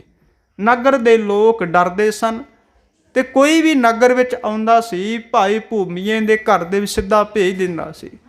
ਅੱਜ ਗੁਰੂ ਨਾਨਕ ਸਾਹਿਬ ਸੱਚੇ ਪਾਤਸ਼ਾਹ ਮਹਾਰਾਜ ਅੱਜ ਸਿੱਧਾ ਭਾਈ ਭੂਮੀਏ ਦੇ ਘਰ ਦੇ ਵਿੱਚ ਜਾ ਕੇ ਨਹੀਂ ਟਿਕੇ, ਕਿਸੇ ਹੋਰ ਘਰ ਦੇ ਵਿੱਚ ਜਾ ਕੇ ਟਿਕ ਗਏ। ਤੇ ਗੁਰੂ ਨਾਨਕ ਸਾਹਿਬ ਮਹਾਰਾਜ ਨੂੰ ਨਮਸਕਾਰ ਕਰਕੇ ਉਹ ਸਿੱਖ ਕਹਿੰਦਾ ਹੈ ਜਿਸ ਦੇ ਘਰ ਦੇ ਵਿੱਚ ਟਿਕੇ ਹੋਏ ਸਨ, ਕਹਿਣ ਲੱਗਾ, ਮਹਾਰਾਜ ਮੈਂ ਤੁਹਾਡੀ ਸੇਵਾ ਕਰਕੇ ਬਹੁਤ ਪ੍ਰਸੰਨ ਹੁੰਦਾ, ਬਹੁਤ ਖੁਸ਼ ਹੁੰਦਾ, ਪਰ ਮੇਰੀ ਇੱਕ ਮਜਬੂਰੀ ਹੈ। ਇਸ ਨਗਰ ਦਾ ਜਿਹੜਾ ਜ਼ਿਮੀਂਦਾਰ ਹੈ ਭਾਈ ਭੂਮੀਆ, ਉਸਨੇ ਐਲਾਨ ਕੀਤਾ ਹੋਇਆ ਹੈ ਕਿ ਕੋਈ ਹੋਰ ਜੇ ਪ੍ਰਸ਼ਾਦਾ ਤਿਆਰ ਕਰਕੇ ਛਕਾਏ, ਸਾਧੂ ਸੰਤਾਂ ਦੀ ਸੇਵਾ ਕਰੇ, ਉਸ ਨੂੰ ਦੰਡ ਮਿਲੇਗਾ, ਸਜ਼ਾ ਮਿਲੇਗੀ। ਇਸ ਕਰਕੇ ਮੈਨੂੰ ਖਿਮਾ ਕਰਨਾ, ਤੁਹਾਡੀ ਸੇਵਾ ਨਹੀਂ ਕਰ ਸਕਾਂਗਾ। ਗੁਰੂ ਨਾਨਕ ਸਾਹਿਬ ਮਹਾਰਾਜ ਕਹਿੰਦੇ ਨੇ, ਕਿਹੜਾ ਇਸ ਤਰ੍ਹਾਂ ਦਾ ਇਨਸਾਨ ਹੈ ਜੋ ਖਲਕਤ ਦੀ ਸੇਵਾ ਕਰਨ ਤੋਂ ਰੋਕਦਾ ਹੈ? ਇਸ ਤਰ੍ਹਾਂ ਦਾ ਕਿਹੜਾ ਜ਼ਿਮੀਂਦਾਰ ਹੈ ਜੋ ਦੁਨੀਆ ਨੂੰ ਕੁਰਾਹੇ ਪਾਈ ਜਾ ਰਿਹਾ ਹੈ? ਕਹਿਣ ਲੱਗੇ, ਆਪਾਂ ਵੀ ਉਸ ਦੇ ਨਾਲ ਜ਼ਰੂਰ ਮੁਲਾਕਾਤ ਕਰਨੀ ਹੈ, ਭੇਂਟ ਕਰਨੀ ਹੈ। ਮਹਾਰਾਜ ਉਸ ਸਿੱਖ ਨੂੰ ਨਾਲ ਲੈ ਕੇ ਭਾਈ ਭੂਮੀਏ ਦੇ ਘਰ ਦੇ ਵਿੱਚ ਦਾਖਲ ਹੋ ਗਏ। ਰਸਤੇ ਦੇ ਵਿੱਚ ਜਾਂਦਿਆਂ ਜਾਂਦਿਆਂ ਉਹ ਸਿੱਖ ਕਹਿ ਰਿਹਾ, ਉੱਚੀ ਆਕਾਸ਼ ਨੂੰ ਵੇਖ ਕੇ, ਨੀਲੇ ਆਕਾਸ਼ ਨੂੰ ਵੇਖ ਕੇ ਕਹਿ ਰਿਹਾ ਹੈ ਕਿ ਹੇ ਨੀਲੇ ਆਕਾਸ਼ ਦੇ ਪਿੱਛੇ ਲੁਕੇ ਹੋਏ ਹੈ ਗੁਪਤ ਰੂਪ ਪਰਮਾਤਮਾ, ਜੇ ਤੂੰ ਮੇਰੀ ਗੱਲ ਨੂੰ ਸੁਣਦਾ ਹੋਵੇ, ਜਾਂ ਤਾਂ ਤੂੰ ਸਾਨੂੰ ਆਪਣੀ ਸੇਵਾ ਦਾ ਅਵਸਰ ਦੇ ਦੇ, ਜਾਂ ਭਾਈ ਭੂਮੀਏ ਦਾ ਨਾਮ ਮਿਟਾ ਦੇ, ਖਤਮ ਕਰ ਦੇ, ਤਾਂ ਜੋ ਨਗਰ ਦੇ ਵਿੱਚੋਂ ਡਰ ਖਤਮ ਹੋ ਜਾਵੇ, ਇਹ ਭੈ ਖਤਮ ਹੋ ਜਾਵੇ, ਸਮਾਪਤ ਹੋ ਜਾਵੇ। ਧੰਨ ਗੁਰੂ ਨਾਨਕ ਸਾਹਿਬ ਮਹਾਰਾਜ ਘਰ ਦੇ ਵਿੱਚ ਗਏ ਤੇ ਭਾਈ ਸੱਜਣ ਦੇ ਜਿਹੜੇ ਸ਼ਾਗਿਰਦ ਨੇ, ਚੇਲੇ ਨੇ, ਨੌਕਰ ਨੇ, ਉਹ ਸਾਰੇ ਜੋ ਡਾਕੇ ਮਾਰਦੇ ਨੇ, ਚੋਰੀ ਕਰਦੇ ਨੇ, ਉਹ ਸਾਰੇ ਸਵਾਗਤ ਵਾਸਤੇ ਆਏ ਤੇ ਹੱਥ ਜੋੜ ਕੇ ਇਸ ਤਰ੍ਹਾਂ ਉਹ ਆਓ ਭਗਤ ਕਰ ਰਹੇ ਨੇ ਜਿਵੇਂ ਕਿ ਸੱਚਮੁੱਚ ਉਹ ਬੜੇ ਚੰਗੇ ਨੇਕ ਲੋਕ ਹੋਣ, ਧਰਮੀ ਲੋਕ ਹੋਣ, ਤੇ ਦਿਖਾਵੇ ਦਾ ਬੜਾ ਭੁਲੇਖਾ ਜਿਹਾ ਪਾ ਰਹੇ ਨੇ। ਧੰਨ ਗੁਰੂ ਨਾਨਕ ਸਾਹਿਬ ਸੱਚੇ ਪਾਤਸ਼ਾਹ ਮਹਾਰਾਜ ਜੀ ਦੀ ਬੜੀ ਆਓ ਭਗਤ ਕੀਤੀ। ਬੈਠਣ ਦੇ ਵਾਸਤੇ ਕਿਹਾ, ਪਤਾ ਨਹੀਂ ਕਿੰਨੀ ਤਰ੍ਹਾਂ ਦੇ ਪਕਵਾਨ, ਪ੍ਰਸ਼ਾਦਾ, ਲੰਗਰ ਤਿਆਰ ਕਰਕੇ ਸਾਹਮਣੇ ਰੱਖਿਆ ਗਿਆ, ਹਾਜ਼ਰ ਕੀਤਾ ਗਿਆ। ਗੁਰੂ ਨਾਨਕ ਸਾਹਿਬ ਮਹਾਰਾਜ ਸੱਚੇ ਪਾਤਸ਼ਾਹ ਜੀ ਨੂੰ ਕਹਿੰਦੇ ਨੇ, ਇਹ ਪਕਵਾਨ ਛਕ ਲਵੋ। ਅੱਗੋਂ ਗੁਰੂ ਨਾਨਕ ਸਾਹਿਬ ਮਹਾਰਾਜ ਜੀ ਕਹਿੰਦੇ ਨੇ, ਇਹ ਪਕਵਾਨ ਕਿੱਥੋਂ ਆਏ ਨੇ? ਕਹਿਣ ਲੱਗਾ, ਮਹਾਰਾਜ ਸਾਰੇ ਪਕਵਾਨ ਜ਼ਮੀਨ ਤੋਂ ਹੀ ਆਉਂਦੇ ਨੇ, ਫਸਲ ਤੋਂ ਹੀ ਤਿਆਰ ਹੁੰਦੇ ਨੇ। ਮਹਾਰਾਜ ਕਹਿੰਦੇ, ਮੇਰਾ ਇਹ ਭਾਵ ਨਹੀਂ ਹੈ, ਮੇਰਾ ਭਾਵ ਇਹ ਹੈ ਕਿ ਕਿਸ ਕਿਰਤ ਦੇ ਵਿੱਚੋਂ ਇਹ ਪਕਵਾਨ ਤਿਆਰ ਹੋ ਕੇ ਆਏ ਨੇ। ਕਿਰਤ ਕੀ ਕਰਦਾ ਹੈ? ਕੰਮ ਕੀ ਕਰਦਾ ਹੈ? ਕਾਰੋਬਾਰ ਕੀ ਹੈ? ਭਾਈ ਭੂਮੀਆ ਕੰਮ ਗਿਆ। ਕਹਿਣ ਲੱਗਾ, ਬੜੇ ਧਰਮੀ ਲੋਕ ਆਏ ਇੱਥੇ, ਬੜੇ ਅਮੀਰ ਆਏ, ਬੜੇ ਰਾਹੀ ਮੁਸਾਫਰ ਯਾਤਰੀ ਆਏ, ਕਿਸੇ ਨੇ ਸਵਾਲ ਨਹੀਂ ਕੀਤਾ। ਜਿਹੜਾ ਵੀ ਕੋਈ ਭੁੱਖਾ ਆਉਂਦਾ ਸੀ, ਪ੍ਰਸ਼ਾਦੇ ਦੇ ਨਾਲ ਮਤਲਬ ਹੁੰਦਾ ਸੀ, ਪ੍ਰਸ਼ਾਦਾ ਛਕ ਕੇ ਚਲਾ ਜਾਂਦਾ ਸੀ, ਪਰ ਕਿਸੇ ਨੇ ਮੇਰੇ ਕੰਮਕਾਰ ਬਾਰੇ ਅੱਜ ਤੱਕ ਸਵਾਲ ਨਹੀਂ ਕੀਤਾ। ਪਹਿਲੀ ਵਾਰ ਤੁਸੀਂ ਆਏ ਹੋ ਤੇ ਤੁਸੀਂ ਸਵਾਲ ਕੀਤਾ ਹੈ। ਤੇ ਮੈਂ ਜਦੋਂ ਵੀ ਕਿਸੇ ਨੂੰ ਮਿਲਦਾ ਸਾਂ, ਜਾਂ ਤੇ ਝੂਠ ਬੋਲ ਦਿੰਦਾ ਸਾਂ, ਜਾਂ ਮੈਂ ਕਦੇ ਉਸ ਨੂੰ ਦੱਸਦਾ ਨਹੀਂ ਸਾਂ। ਅੱਜ ਪਹਿਲੀ ਵਾਰ ਮੇਰਾ ਹਿਰਦਾ ਕੰਬ ਗਿਆ ਹੈ, ਮੇਰੇ ਅੰਦਰਲੀ ਰੂਹ ਕੰਬ ਗਈ ਹੈ ਕਿ ਜਿਹੜੇ ਸਾਹਮਣੇ ਮੁਸਾਫਰ ਬੈਠੇ ਹੋਏ ਨੇ, ਕੋਈ ਆਮ ਮੁਸਾਫਰ ਨਹੀਂ। ਝੂਠ ਨਾ ਬੋਲੀ, ਸੱਚ ਬੋਲਦੇ ਵੀ। ਬਹੁਤ ਬਾਅਦ ਦੇ ਵਿੱਚ ਪਛਤਾਏਂਗਾ, ਬਹੁਤ ਬਾਅਦ ਦੇ ਵਿੱਚ ਦੁਖੀ ਹੋਵੇਗਾ, ਉਦਾਸ ਹੋਵੇਗਾ। ਕਹਿਣ ਲੱਗਾ, ਮੇਰੀ ਰੂਹ ਦੇ ਵਿੱਚੋਂ ਜਿਹੜਾ ਸੱਚ ਲੁਕਿਆ ਹੋਇਆ ਸੀ ਅੰਦਰ ਉਗਲ ਕੇ ਆ ਗਿਆ। ਇਸ ਤਰ੍ਹਾਂ ਲੱਗ ਰਿਹਾ ਸੀ ਜਿਵੇਂ ਉਹ ਸੱਚ ਜ਼ੁਬਾਨ ਤੇ ਬੈਠ ਗਿਆ ਹੋਵੇ ਤੇ ਕਹਿ ਰਿਹਾ ਹੋਵੇ, ਸੱਚ ਅੱਜ ਨਿਕਲ ਜਾਣ ਦੇ। ਕਹਿਣ ਲੱਗਾ, ਮਹਾਰਾਜ ਮੈਂ ਇਸ ਨਗਰ ਦਾ ਸਭ ਤੋਂ ਵੱਡਾ ਚੋਰ ਹਾਂ। ਮੈਨੂੰ ਸਾਰੇ ਲੋਕ ਬਹੁਤ ਧਰਮੀ ਲੋਕ ਸਮਝਦੇ ਨੇ, ਬਹੁਤ ਨੇਕ ਬੰਦਾ ਸਮਝਦੇ ਨੇ, ਪਰ ਕਿਸੇ ਨੂੰ ਇਹ ਨਹੀਂ ਪਤਾ ਕਿ ਮੈਂ ਚੋਰੀ ਕਰਦਾ ਹਾਂ।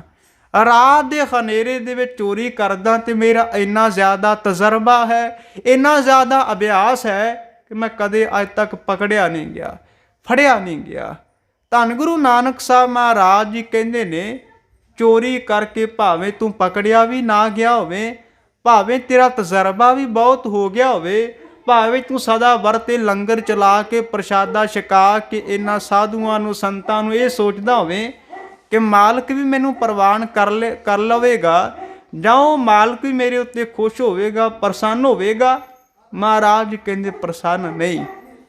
ਇਹ ਖਲਕਤ ਨੂੰ ਲੁੱਟ ਕੇ, ਲੋਕਾਂ ਦੇ ਘਰਾਂ ਦੇ ਵਿੱਚ ਡਾਕੇ ਮਾਰ ਕੇ, ਚੋਰੀ ਕਰਕੇ ਮਹਾਰਾਜ ਕਹਿੰਦੇ ਮਤਾਂ ਇਹ ਸੋਚ ਲਵੇਂ ਕਿ ਉਹ ਮਾਲਕ ਦੇ ਦਰ ਦੇ ਉੱਤੇ ਤੂੰ ਪ੍ਰਸੰਨਤਾ ਹਾਸਲ ਕਰ ਲਵੇਗਾ।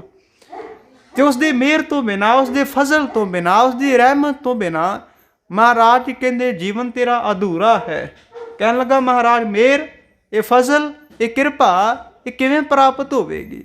ਕਹਿਣ ਲੱਗੇ, ਸਾਡੇ 3 ਬਚਨਾਂ ਨੂੰ ਜੇ ਤੂੰ ਮੰਨ ਲਵੇਂ ਤੇ ਮਾਲਕ ਦਾ ਫਜ਼ਲ, ਉਸ ਮਾਲਕ ਦੀ ਕਿਰਪਾ ਤੇਰੇ ਉੱਪਰ ਜ਼ਰੂਰ ਹੋਵੇਗੀ। ਗੁਰੂ ਨਾਨਕ ਸਾਹਿਬ ਮਹਾਰਾਜ ਜੀ ਕਹਿੰਦੇ ਚੋਰੀ ਛੱਡ ਦੇ। ਕਹਿਣ ਲੱਗਾ, ਮਹਾਰਾਜ ਤੁਸੀਂ ਭਾਵੇਂ ਹੋਰ ਕੋਈ ਉਪਦੇਸ਼ ਦੱਸ ਦਿਓ, ਕੋਈ ਹੋਰ ਬਚਨ ਮੇਰੇ ਕੋਲੋਂ ਲੈ ਲਵੋ, ਪਰ ਚੋਰੀ ਨਹੀਂ ਤਿਆਗ ਸਕਦਾ। ਇੰਨੇ ਸਾਲ ਹੋ ਗਏ, ਦਾਦਾ ਜੀ ਕਹਿਣ ਲੱਗਾ ਚੋਰੀ ਕਰਦੇ ਸਨ, ਮੇਰੇ ਪਿਤਾ ਜੀ ਚੋਰੀ ਕਰਦੇ ਸਨ, ਪਿੱਛੇ ਮੇਰੇ ਜਿੰਨੇ ਵੀ ਪੂਰਵਜ ਸਨ ਸਾਰੇ ਚੋਰੀ ਕਰਦੇ ਸਨ। ਚੋਰੀ ਨੂੰ ਤਿਆਗਣਾ ਮੇਰੇ ਵਾਸਤੇ ਬਹੁਤ ਮੁਸ਼ਕਿਲ ਹੈ, ਬਹੁਤ ਕਠਿਨ ਹੈ। ਧੰਨ ਗੁਰੂ ਨਾਨਕ ਸਾਹਿਬ ਮਹਾਰਾਜ ਕਹਿੰਦੇ ਜੇ ਚੋਰੀ ਨਹੀਂ ਤਿਆਗਣੀ, ਘੱਟੋ ਘੱਟ ਸਾਨੂੰ 3 ਬਚਨ ਦੇ ਦਿੱਤੇ। ਪਹਿਲਾ ਸਾਡਾ ਬਚਨ ਇਹ ਹੈ, ਸਦਾ ਸੱਚ ਬੋਲਣਾ ਹੈ, ਕਦੇ ਝੂਠ ਨਹੀਂ ਬੋਲਣਾ। ਦੂਜਾ ਬਚਨ ਇਹ ਹੈ ਕਿ ਤੂੰ ਗਰੀਬ ਮਾਰ ਨਹੀਂ ਕਰਨੀ, ਗਰੀਬਾਂ ਦਾ ਹੱਕ ਨਹੀਂ ਮਾਰਨਾ, ਗਰੀਬਾਂ ਨੂੰ ਲੁੱਟਣਾ ਨਹੀਂ, ਗਰੀਬ ਦੇ ਘਰ ਦੇ ਵਿੱਚ ਚੋਰੀ ਨਹੀਂ ਕਰਨੀ। ਤੀਜਾ ਸਾਡਾ ਬਚਨ ਇਹ ਹੈ ਕਿ ਕਿਸੇ ਦਾ ਨਮਕ ਖਾ ਕੇ, ਕਿਸੇ ਦੇ ਘਰ ਦੇ ਵਿੱਚ ਪ੍ਰਸ਼ਾਦਾ ਛਕ ਕੇ, ਲੰਗਰ ਛਕ ਕੇ ਹਰਾਮ ਨਹੀਂ ਕਰਨਾ। ਕਹਿਣ ਲੱਗਾ, ਮਹਾਰਾਜ ਪਹਿਲੇ ਬਚਨ ਨੂੰ ਤਾਂ ਮੈਂ ਹੁਣੇ ਮੰਨ ਲਿਆ। ਹੁਣੇ ਤੁਸੀਂ ਮੈਨੂੰ ਪੁੱਛਿਆ ਸੀ ਕਿ ਤੂੰ ਕਾਰੋਬਾਰ ਕਿਰਤ ਕੀ ਕਰਦਾ ਹੈ, ਤੇ ਮੈਂ ਹੁਣੇ ਤੁਹਾਨੂੰ ਦੱਸ ਦਿੱਤਾ ਕਿ ਮੈਂ ਚੋਰੀ ਕਰਦਾ ਹੈ। ਤੇ ਹੁਣੇ ਮੈਂ ਤੁਹਾਨੂੰ ਵਾਅਦਾ ਕਰਦਾ ਹਾਂ ਕਿ ਹਮੇਸ਼ਾ ਸੱਚ ਬੋਲਾਂਗਾ। ਤੇ ਜਿਹੜਾ ਦੂਜਾ ਬਚਨ ਕੀਤਾ ਹੈ, ਗਰੀਬ ਮਾਰ ਨਹੀਂ ਕਰਨੀ, ਇਹਦੇ ਬਾਰੇ ਮੈਂ ਸੋਚ ਰਿਹਾ ਹਾਂ, ਜੇ ਮੈਂ ਕਿਸੇ ਦੇ ਘਰ ਦੇ ਵਿੱਚ ਜਾਵਾਂਗਾ ਮੈਨੂੰ ਕਿਵੇਂ ਪਤਾ ਲੱਗੇਗਾ ਕਿ ਇਹ ਘਰ ਗਰੀਬ ਦਾ ਹੈ। ਕਹਿਣ ਲੱਗਾ, ਫਿਰ ਵੀ ਕੋਸ਼ਿਸ਼ ਕਰਾਂਗਾ, ਯਤਨ ਕਰਾਂਗਾ। ਤੇ ਤੀਜਾ ਤੁਹਾਡਾ ਬਚਨ ਹੈ ਕਿ ਨਮਕ ਖਾ ਕੇ ਹਰਾਮ ਨਹੀਂ ਕਰਨਾ। ਕਹਿਣ ਲੱਗਾ, ਮੇਰੇ ਤੇ ਆਪਣੇ ਘਰ ਦੇ ਵਿੱਚ ਪ੍ਰਸ਼ਾਦਾ ਬਹੁਤ ਹੈ, ਲੋਕ ਛਕਣ ਵਾਸਤੇ ਆਉਂਦੇ ਨੇ, ਮੈਂ ਕਿਸੇ ਦੇ ਘਰੋਂ ਛਕ ਕੇ ਪ੍ਰਸ਼ਾਦਾ ਤੇ ਹਰਾਮ ਕਿਉਂ ਕਰਨਾ ਹੈ? ਕਹਿਣ ਲੱਗਾ, ਮਹਾਰਾਜ 3 ਬਚਨ ਤੁਹਾਡੇ ਮੰਨ ਲਏ। ਧੰਨ ਗੁਰੂ ਨਾਨਕ ਸਾਹਿਬ ਮਹਾਰਾਜ ਜੀ ਕਹਿੰਦੇ ਮੰਨ ਨਹੀਂ ਲਏ, ਯਾਦ ਰੱਖਿਓ ਆਪਣੇ ਜੀਵਨ ਦੇ ਵਿੱਚ ਜਦੋਂ ਵੀ ਤੁਹਾਨੂੰ ਇਹ ਤੁਸੀਂ ਚੋਰੀ ਕਰੋ ਜਾਂ ਕੋਈ ਕੁਕਰਮ ਕਰੋ, ਮਾੜਾ ਕਰਮ ਕਰੋ, ਇਹਨਾਂ 3 ਬਚਨਾਂ ਨੂੰ ਯਾਦ ਰੱਖਣਾ। ਗੁਰੂ ਨਾਨਕ ਸਾਹਿਬ ਮਹਾਰਾਜ ਜੀ ਅਸਾਮ ਦੀ ਧਰਤੀ ਤੋਂ ਚੱਲ ਪਏ ਤੇ ਅੱਜ ਰਾਤ ਬੈਠਾ ਸੋਚ ਰਿਹਾ, ਪਤਾ ਨਹੀਂ ਕਿੰਨੇ ਦਿਨ ਗੁਜ਼ਰ ਗਏ ਨੇ। ਭਾਈ ਭੂਮੀਆ ਸੋਚ ਰਿਹਾ ਹੈ ਕਿ ਗੁਰੂ ਨਾਨਕ ਸਾਹਿਬ ਮਹਾਰਾਜ 3 ਬਚਨ ਦੇ ਕੇ ਚਲੇ ਗਏ ਤੇ ਮੈਂ ਉਹਨਾਂ ਨੂੰ ਇਹ ਬਚਨ ਵੀ ਦੇ ਦਿੱਤਾ ਕਿ ਮੈਂ ਇਹਨਾਂ ਬਚਨਾਂ ਦਾ ਪਾਲਣ ਕਰਾਂਗਾ, ਇਹਨਾਂ ਦੇ ਉੱਤੇ ਚੱਲਾਂਗਾ, ਅਮਲ ਕਰਾਂਗਾ। ਪਰ ਜਿਹੜਾ ਉਹਨਾਂ ਦਾ ਦੂਜਾ ਬਚਨ ਹੈ ਕਿ ਗਰੀਬ ਮਾਰ ਨਹੀਂ ਕਰਨੀ, ਮੈਨੂੰ ਕਿਵੇਂ ਪਤਾ ਲੱਗੇ ਕਿ ਜਿਹੜਾ ਉਹ ਘਰ ਨਜ਼ਰ ਆ ਰਿਹਾ ਹੈ ਉਹ ਅਮੀਰ ਦਾ ਨਹੀਂ ਗਰੀਬ ਦਾ ਹੈ, ਜਾਂ ਗਰੀਬ ਦਾ ਨਹੀਂ ਅਮੀਰ ਦਾ ਹੈ। ਫਿਰ ਸੋਚਦਾ ਅੱਜ ਰਾਜੇ ਦੇ ਘਰ ਦੇ ਵਿੱਚ ਚਲਾ ਗਿਆ ਚੋਰੀ ਕਰਨ ਵਾਸਤੇ। ਕਹਿਣ ਲੱਗਾ ਕਿ ਸਾਰੇ ਗਰੀਬ ਹੋ ਸਕਦੇ ਨੇ, ਪਰ ਰਾਜਾ ਤਾਂ ਗਰੀਬ ਨਹੀਂ ਹੋ ਸਕਦਾ। ਰਾਜਾ ਤਾਂ ਸਭ ਤੋਂ ਅਮੀਰ ਹੈ। ਉਸ ਨੂੰ ਲੁੱਟਣ ਦੇ ਵਾਸਤੇ ਚਲਾ ਗਿਆ। ਰਾਜੇ ਦੇ ਅੱਜ ਮਹਿਲ ਦੇ ਵਿੱਚ ਗਿਆ ਤੇ ਜਦੋਂ ਦਾਖਲ ਹੋਣ ਲੱਗਾ ਤੇ ਜਿਹੜੇ ਸਿਪਾਹੀ ਉੱਥੇ ਪਹਿਰੇਦਾਰ ਖਲੋਤੇ ਹੋਏ ਸਨ, ਉਹਨਾਂ ਨੇ ਵੇਖਿਆ ਜਿਹੜਾ ਇਹ ਬੰਦਾ ਆਇਆ ਹੋਇਆ, ਸਰੀਰ ਦੇ ਉੱਪਰ ਇਹ ਸ਼ਹਿਜ਼ਾਦਿਆਂ ਵਾਲਾ, ਰਾਜਿਆਂ ਵਾਲਾ ਲਿਬਾਸ ਪਾਇਆ ਹੋਇਆ, ਸਿਰ ਦੇ ਉੱਪਰ ਪਗੜੀ, ਇਹ ਦਸਤਾਰ ਸਜਾਈ ਹੋਈ ਹੈ, ਉੱਤੇ ਜਗ੍ਹਾ ਲਾਈ ਹੋਈ ਹੈ, ਕਲਗੀ ਲਾਈ ਹੋਈ ਹੈ। ਤੇ ਕਮਰ ਦੇ ਨਾਲ ਤਲਵਾਰ ਲਟਕ ਰਹੀ ਹੈ। ਇਹ ਤਾਂ ਕੋਈ ਸ਼ਹਿਜ਼ਾਦਾ ਰਾਜਕੁਮਾਰ ਨਜ਼ਰ ਆ ਰਿਹਾ, ਜਾਂ ਕੋਈ ਰਾਜਾ ਨਜ਼ਰ ਆ ਰਿਹਾ, ਕੋਈ ਜਰਨੈਲ ਜਿਹਾ ਨਜ਼ਰ ਆ ਰਿਹਾ। ਪਰ ਸਿਪਾਹੀਆਂ ਦਾ ਇਹ ਫਰਜ਼ ਸੀ, ਉਹਨਾਂ ਦਾ ਕੰਮ ਸੀ, ਡਿਊਟੀ ਸੀ। ਕਹਿਣ ਲੱਗੇ ਕਿ ਕੌਣ ਹੋ? ਅੱਗੋਂ ਭਾਈ ਭੂਮੀਆ ਕਹਿੰਦਾ ਮੈਂ ਇੱਕ ਚੋਰ ਹਾਂ। ਉਹਨਾਂ ਪਹਿਰੇਦਾਰਾਂ ਨੇ ਇਹ ਯਕੀਨ ਨਹੀਂ ਕੀਤਾ, ਭਰੋਸਾ ਨਹੀਂ ਕੀਤਾ। ਉਹ ਸੁਣ ਕੇ ਇੱਕਦਮ ਹੱਸ ਪਏ, ਕਹਿਣ ਲੱਗੇ ਸਾਡੇ ਨਾਲ ਮਜ਼ਾਕ ਕਿਉਂ ਕਰ ਰਹੇ ਹੋ? ਇਹ ਲਿਬਾਸ ਜੋ ਪਾਇਆ ਹੋਇਆ ਇਹ ਤੇ ਸ਼ਹਿਜ਼ਾਦਿਆਂ ਵਾਲਾ, ਰਾਜਕੁਮਾਰਾਂ ਵਾਲਾ ਇਹ ਲਿਬਾਸ ਹੈ, ਪਹਿਰਾਵਾ। ਖੈਰ ਕਹਿਣ ਲੱਗੇ ਕਿ ਅੰਦਰ ਰਾਜਾ ਜੀ ਬੈਠੇ ਹੋਏ ਨੇ, ਜੇ ਉਹਨਾਂ ਦੇ ਨਾਲ ਮੁਲਾਕਾਤ ਕਰਨੀ ਹੈ, ਉਹਨਾਂ ਦੇ ਨਾਲ ਤੁਸੀਂ ਭੇਂਟ ਕਰਨੀ ਹੈ ਤੇ ਅੰਦਰ ਚਲੇ ਜਾਓ। ਭਾਈ ਭੂਮੀਆ ਅੰਦਰ ਚਲਾ ਗਿਆ। ਉਹ ਪਹਿਲਾਂ ਵੀ ਜ਼ਿਮੀਂਦਾਰ ਹੋਣ ਕਰਕੇ ਕਈ ਵਾਰ ਮਹਿਲਾਂ ਦੇ ਵਿੱਚ ਆਇਆ ਕਰਦਾ ਸੀ ਤੇ ਮਹਿਲ ਦੇ ਚੱਪੇ ਚੱਪੇ ਤੋਂ ਕੋਨੇ ਤੋਂ ਚੰਗਾ ਜਾਣੂ ਸੀ। ਸਭ ਤੋਂ ਪਹਿਲਾਂ ਤੋਸ਼ੇਖਾਨੇ ਦੇ ਵਿੱਚ ਗਿਆ, ਜਿਸ ਤੋਸ਼ੇਖਾਨੇ ਦੇ ਵਿੱਚ ਸਭ ਤੋਂ ਕੀਮਤੀ ਪਦਾਰਥ ਵਸਤੂਆਂ ਰੱਖੀਆਂ ਹੁੰਦੀਆਂ ਨੇ, ਹੀਰੇ ਜਵਾਹਰਾਤ, ਪੰਨੇ, ਮਾਣਕ, ਰਤਨ, ਸਾਰਾ ਕੁਛ ਜਿਸ ਤੋਸ਼ੇਖਾਨੇ ਦੇ ਵਿੱਚ ਰੱਖਿਆ ਹੁੰਦਾ, ਉੱਥੇ ਚਲਾ ਗਿਆ। ਜਾ ਕੇ ਵੇਖਿਆ ਕਿ ਇੱਕ ਪਾਸੇ ਸੋਨੇ ਦਾ ਢੇਰ ਲੱਗਾ ਹੋਇਆ, ਦੂਜੇ ਪਾਸੇ ਨਿਗਾਹ ਗਈ ਤੇ ਦੂਜੇ ਪਾਸੇ ਵੇਖ ਰਿਹਾ ਚਾਂਦੀ ਦੇ ਅੰਬਾਰ ਲੱਗੇ ਹੋਏ ਨੇ। ਫਿਰ ਵੇਖ ਰਿਹਾ ਹੀਰੇ ਬੜੇ ਚਮਕ ਰਹੇ ਨੇ, ਪੰਨੇ ਬੜੇ ਚਮਕ ਰਹੇ ਨੇ। ਹੁਣ ਇੱਕਦਮ ਖਲੋ ਕੇ ਸੋਚਣ ਲੱਗ ਪਿਆ ਕਿ ਕਿਹੜੀ ਵਸਤੂ ਲੈ ਕੇ ਜਾਵਾਂ, ਕਿਹੜੀ ਛੱਡ ਕੇ ਜਾਵਾਂ। ਇਸ ਤੋਸ਼ੇਖਾਨੇ ਦੇ ਵਿੱਚ ਤਾਂ ਬਹੁਤ ਵਸਤੂਆਂ ਨੇ। ਇਹ ਸੋਚ ਰਿਹਾ ਹੈ ਕਿ ਜਿਹੜੀਆਂ ਸਭ ਤੋਂ ਜ਼ਿਆਦਾ ਬੇਸ਼ਕੀਮਤੀ ਵਸਤੂਆਂ ਨੇ ਉਹਨਾਂ ਨੂੰ ਲੈ ਕੇ ਚਲਾ ਜਾਣਾ ਹੈ। ਉਹਨਾਂ ਨੂੰ ਵੇਚ ਕੇ ਇੰਨਾ ਜ਼ਿਆਦਾ ਧਨ ਆ ਜਾਵੇਗਾ, ਸਾਰੀ ਜ਼ਿੰਦਗੀ ਫਿਰ ਚੋਰੀ ਕਰਨ ਦੀ ਲੋੜ ਨਹੀਂ ਪਵੇਗੀ। ਹੀਰੇ ਇਕੱਠੇ ਕਰ ਲਏ, ਮੋਤੀ ਇਕੱਠੇ ਕਰ ਲਏ, ਰਤਨ ਇਕੱਠੇ ਕਰ ਲਏ। ਹੁਣ ਮਨ ਦੇ ਵਿੱਚ ਜਿਹੜੀ ਤ੍ਰਿਸ਼ਨਾ ਹੈ, ਜਿਹੜੀ ਭੁੱਖ ਹੈ, ਉਹ ਇਜਾਜ਼ਤ ਨਹੀਂ ਦੇ ਰਹੀ ਕਿ ਥੋੜ੍ਹਾ ਜਿਹਾ ਲੈ ਕੇ ਭੱਜ ਜਾ, ਦੌੜ ਜਾ। ਮੰਡ ਤਿਆਰ ਕਰ ਲਈ, ਜਿੰਨੇ ਹੀਰੇ ਸਨ ਉਹ ਸਾਰੇ ਇੱਕ ਥਾਂ ਤੇ ਇਕੱਠੇ ਕਰ ਲਏ, ਸੋਨਾ ਚਾਂਦੀ ਇਕੱਠਾ ਕਰ ਲਿਆ, ਬਹੁਤ ਜ਼ਿਆਦਾ ਵੱਡੀ ਪੰਡ ਤਿਆਰ ਹੋ ਗਈ। ਹੁਣ ਚੁਕਾਉਣ ਵਾਲਾ ਵੀ ਕੋਈ ਚਾਹੀਦਾ ਸੀ। ਪੰਡ ਚੁੱਕਦਾ ਚੁੱਕਦਾ ਥੱਕ ਗਿਆ, ਬਹੁਤ ਸਮਾਂ ਲੱਗ ਗਿਆ। ਜਦੋਂ ਘਰੋਂ ਆਇਆ ਸੀ ਉਦੋਂ ਅਜੇ ਰਾਤ ਨਹੀਂ ਸੀ ਪਈ ਹੋਈ।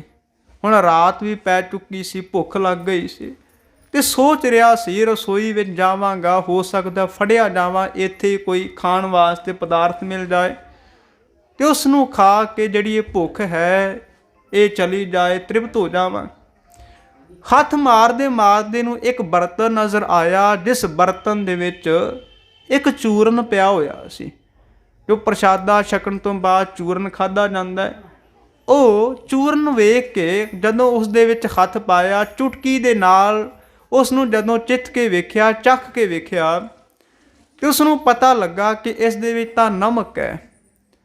ਨਮਕ ਦਾ ਰਸ ਮਾਣ ਕੇ ਬਾਅਦ ਦੇ ਵਿੱਚ ਉਸ ਨੂੰ ਯਾਦ ਆਇਆ ਕਿ ਦੋ ਫਕੀਰ ਜਿਹੜੇ ਆਏ ਹੋਏ ਸਨ, ਉਹਨਾਂ ਨੇ ਬਚਨ ਦਿੱਤਾ ਸੀ ਕਿ ਤੁਸੀਂ ਨਮਕ ਖਾ ਕੇ ਕਦੇ ਖਰਾਬ ਨਾ ਕਰਿਓ। ਭਾਈ ਭੂਮੀਆ ਉਸੇ ਤਰ੍ਹਾਂ ਪੰਡ ਬੰਨੀ ਹੋਈ ਛੱਡ ਕੇ ਮਹਿਲ ਦੇ ਦੂਜੇ ਦਰਵਾਜ਼ੇ ਦੇ ਰਾਹੀਂ ਦੌੜ ਕੇ ਭੱਜ ਕੇ ਘਰ ਨੂੰ ਚਲਾ ਗਿਆ। ਸਵੇਰ ਹੋਈ, ਰੌਲਾ ਪੈ ਗਿਆ ਮਹਿਲਾਂ ਦੇ ਵਿੱਚ। ਜਿਹੜੇ ਸਿਪਾਹੀ ਰਾਤ ਨੂੰ ਪਹਿਰੇਦਾਰ ਖਲੋਤੇ ਹੋਏ ਸਨ ਉਹਨਾਂ ਨੂੰ ਬੁਲਾਇਆ ਗਿਆ ਦਰਬਾਰ ਦੇ ਵਿੱਚ। ਸਾਹਮਣੇ ਉਹਨਾਂ ਨੂੰ ਖਿਲਾਰ ਕੇ ਖੜੇ ਕਰਕੇ ਪਹਿਲਾਂ ਤਾਂ ਸਵਾਲ ਜਵਾਬ ਪੁੱਛੇ ਗਏ ਕਿ ਰਾਤ ਨੂੰ ਤੁਸੀਂ ਡਿਊਟੀ ਢੰਗ ਦੇ ਨਾਲ ਨਹੀਂ ਕੀਤੀ ਹੋਵੇਗੀ, ਜਿਸ ਕਰਕੇ ਕੋਈ ਚੋਰ ਅੰਦਰ ਦਾਖਲ ਹੋ ਗਿਆ, ਪ੍ਰਵੇਸ਼ ਕਰ ਗਿਆ। ਕਹਿਣ ਲੱਗੇ ਡਿਊਟੀ ਤਾਂ ਢੰਗ ਦੇ ਨਾਲ ਕੀਤੀ ਹੈ। ਰਾਜਾ ਕਹਿਣ ਲੱਗਾ ਸੌਂ ਗਏ ਹੋਵੋਗੇ, ਤੁਹਾਨੂੰ ਪਤਾ ਨਹੀਂ ਲੱਗਾ ਕਿ ਕਿਹੜਾ ਰਾਜ ਮਹਿਲ ਦੇ ਵਿੱਚ ਦਾਖਲ ਹੋ ਗਿਆ। ਜਿਹੜੇ ਸਿਪਾਹੀ ਪਹਿਰੇਦਾਰ ਖਲੋਤੇ ਹੋਏ ਸਨ ਥਰ ਥਰ ਕੰਬ ਰਹੇ ਸਨ ਕਿ ਪਤਾ ਨਹੀਂ ਰਾਜਾ ਕਿਹੜੀ ਸਜ਼ਾ ਦੇ ਦੇਵੇ, ਜਾਂ ਤਾਂ ਸਾਨੂੰ ਮੌਤ ਦੀ ਸਜ਼ਾ ਦੇ ਦੇਵੇਗਾ, ਜਾਂ ਸਾਨੂੰ ਨੌਕਰੀ ਤੋਂ ਇਹ ਕੱਢ ਦੇਵੇਗਾ, ਤੇ ਜਾਂ ਸਾਨੂੰ ਬਹੁਤ ਹੀ ਜ਼ਿਆਦਾ ਜ਼ਲੀਲ ਕਰੇਗਾ। ਬੜੀ ਬਦਨਾਮੀ ਹੋਵੇਗੀ ਨਗਰ ਦੇ ਵਿੱਚ ਕਿ ਜਿਹੜੇ ਪਹਿਰੇਦਾਰ ਸਨ ਇਹਨਾਂ ਦੇ ਕਾਰਨ ਚੋਰ ਅੰਦਰ ਦਾਖਲ ਹੋ ਗਿਆ।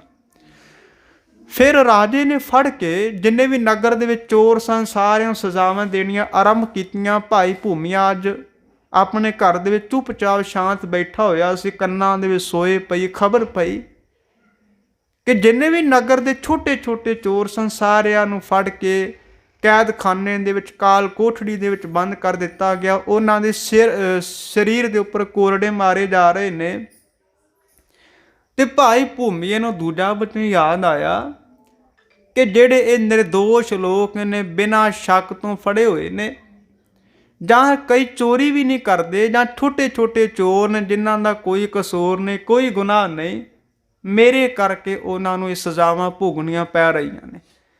ਕਹਿਣ ਲੱਗਾ ਇਹ ਤਾਂ ਗਰੀਬ ਮਾਰ ਹੈ। ਜਦੋਂ ਦਿਨ ਹੋਇਆ ਤੇ ਭਾਈ ਭੂਮੀਆ ਆਪ ਖੁਦ ਚੱਲ ਕੇ ਰਾਜੇ ਦੇ ਦਰਬਾਰ ਵਿੱਚ ਦਾਖਲ ਹੋ ਗਿਆ। ਕਹਿਣ ਲੱਗਾ ਰਾਜਾ ਜੀ, ਇਹਨਾਂ ਸਾਰੇ ਬੇਗੁਨਾਹਾਂ ਨੂੰ, ਨਿਰਦੋਸ਼ੇ ਲੋਕਾਂ ਨੂੰ ਛੱਡ ਦਿੱਤਾ ਜਾਏ। ਰਾਜਾ ਜੀ ਕਹਿਣ ਲੱਗਾ ਕਿਉਂ? ਜਿੰਨਾ ਚਿਰ ਤੱਕ ਇਹ ਸੱਚ ਨੇ ਬੋਲਣਗੇ ਜਾਂ ਇਹ ਦੱਸਣਗੇ ਨਹੀਂ ਕਿ ਚੋਰੀ ਕਿਸ ਨੇ ਕੀਤੀ ਹੈ, ਜਾਂ ਮੈਨੂੰ ਕੋਈ ਸੂਹ ਨਹੀਂ ਮਿਲੇਗੀ, ਉਹਨਾਂ ਚਿਰ ਤੱਕ ਇਹਨਾਂ ਨੂੰ ਨਹੀਂ ਛੱਡਾਂਗਾ। ਸਜ਼ਾ ਮਿਲਦੀ ਰਹੇਗੀ। ਇਹ ਕੈਦਖਾਨੇ ਦੇ ਵਿੱਚ ਇਸੇ ਤਰ੍ਹਾਂ ਸਜ਼ਾ ਕੱਟਦੇ ਰਹਿਣਗੇ। ਭਾਈ ਭੂਮੀਆ ਕਹਿਣ ਲੱਗਾ ਜੇ ਤੁਹਾਨੂੰ ਗੁਨਾਹਗਾਰ ਮਿਲ ਜਾਏ, ਜੇ ਤੁਹਾਡਾ ਚੋਰ ਮਿਲ ਜਾਏ, ਫਿਰ ਤਾਂ ਇਹਨਾਂ ਨੂੰ ਛੱਡਣਾ ਪਵੇਗਾ। ਕਹਿਣ ਲੱਗਾ ਮੈਂ ਇਹ ਸਵੀਕਾਰ ਕਰਦਾ, ਮੈਂ ਇਹ ਕਬੂਲ ਕਰਦਾ ਹਾਂ ਕਿ ਮੈਂ ਹੀ ਤੁਹਾਡਾ ਚੋਰ ਹਾਂ। ਮੈਂ ਹੀ ਰਾਤ ਦੇ ਹਨੇਰੇ ਦੇ ਵਿੱਚ ਚੋਰੀ ਕਰਨ ਦੇ ਵਾਸਤੇ ਆਇਆ ਸਾਂ। ਰਾਜਾ ਕਹਿਣ ਲੱਗਾ ਤੂੰ ਚੋਰੀ ਕਰਨ ਵਾਸਤੇ? ਤੂੰ ਤੇ ਸਾਰੇ ਨਗਰ ਦਾ ਵੱਡਾ ਜ਼ਿਮੀਂਦਾਰ ਹੈ, ਤੂੰ ਕਿਵੇਂ ਚੋਰੀ ਕਰ ਸਕਦਾ ਹੈ? ਤੂੰ ਤੇ ਮਖੌਲ ਕਰ ਰਿਹਾ, ਮੇਰੇ ਨਾਲ ਮਜ਼ਾਕ ਕਰ ਰਿਹਾ। ਭਾਈ ਭੂਮੀਆ ਕਹਿਣ ਲੱਗਾ ਸੱਚ ਇਹ ਹੈ ਕਿ ਮੈਂ ਹੀ ਚੋਰੀ ਕਰਨ ਵਾਸਤੇ ਆਇਆ ਸਾਂ। ਰਾਜਾ ਕਹਿਣ ਲੱਗਾ ਪਰ ਕਿਉਂ? ਜੇ ਚੋਰੀ ਕਰਨ ਵਾਸਤੇ ਆਇਆ ਹੀ ਸਾਂ ਤੇ ਬੰਨੀ ਹੋਈ ਪੰਡ ਛੱਡ ਕੇ ਕਿਉਂ ਚਲਾ ਗਿਆ? ਕਹਿਣ ਲੱਗਾ ਮੈਨੂੰ ਫਕੀਰ ਮਿਲੇ ਹੋਏ ਸਨ, ਭਾਵੇਂ ਮੈਂ ਬੜਾ ਵੱਡਾ ਗੁਨਾਹਗਾਰ ਤੇ ਪਾਪੀ ਹਾਂ, ਉਹਨਾਂ ਨੇ ਮੈਨੂੰ 3 ਬਚਨ ਦੇ ਦਿੱਤੇ।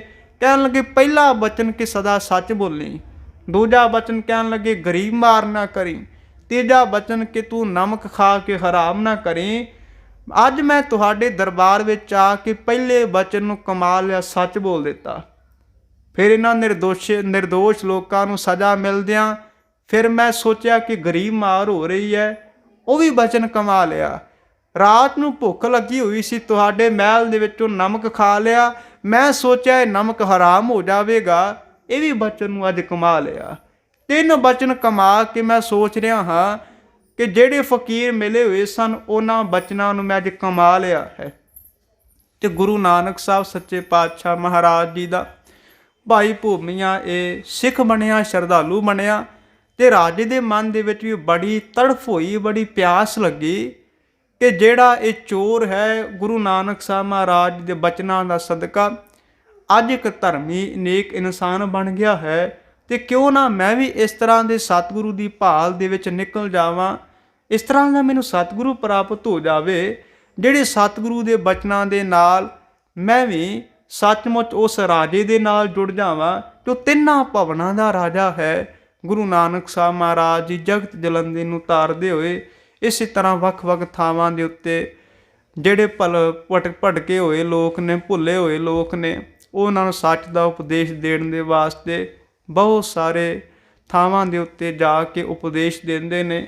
ਦੁੱਖ ਵਿਛੋੜਾ, ਇੱਕ ਦੁੱਖ ਭੂਖ, ਇੱਕ ਦੁੱਖ ਸਖਤ ਵਾਰ ਜਮਦੂਤ, ਇੱਕ ਦੁੱਖ ਰੋਗ ਲੱਗੈ ਤਨ ਧਾਏ, ਵੈਦ ਨਾ ਭੋਲੇ ਦਾਰੂ ਲਾਏ। ਆਪ ਸਭ ਸੰਗਤਾਂ ਦਾ ਹਾਰਦਿਕ ਧੰਨਵਾਦ ਜਿਨ੍ਹਾਂ ਨੇ ਅਦਬ ਔਰ ਇਕਾਗਰਤਾ ਦੇ ਨਾਲ ਇਤਿਹਾਸ ਔਰ ਅੰਮ੍ਰਿਤ ਬਾਣੀ ਦੀ ਵਿਚਾਰ ਸਰਵਣ ਕੀਤੀ ਹੈ। ਹੋਈਆਂ ਭੁੱਲਾਂ ਦੀ ਖਿਮਾ ਗੁਰਫਤਿਹ ਪ੍ਰਵਾਨ ਕਰੋ ਜੀ। ਵਾਹਿਗੁਰੂ ਜੀ ਕਾ ਖਾਲਸਾ, ਵਾਹਿਗੁਰੂ ਜੀ।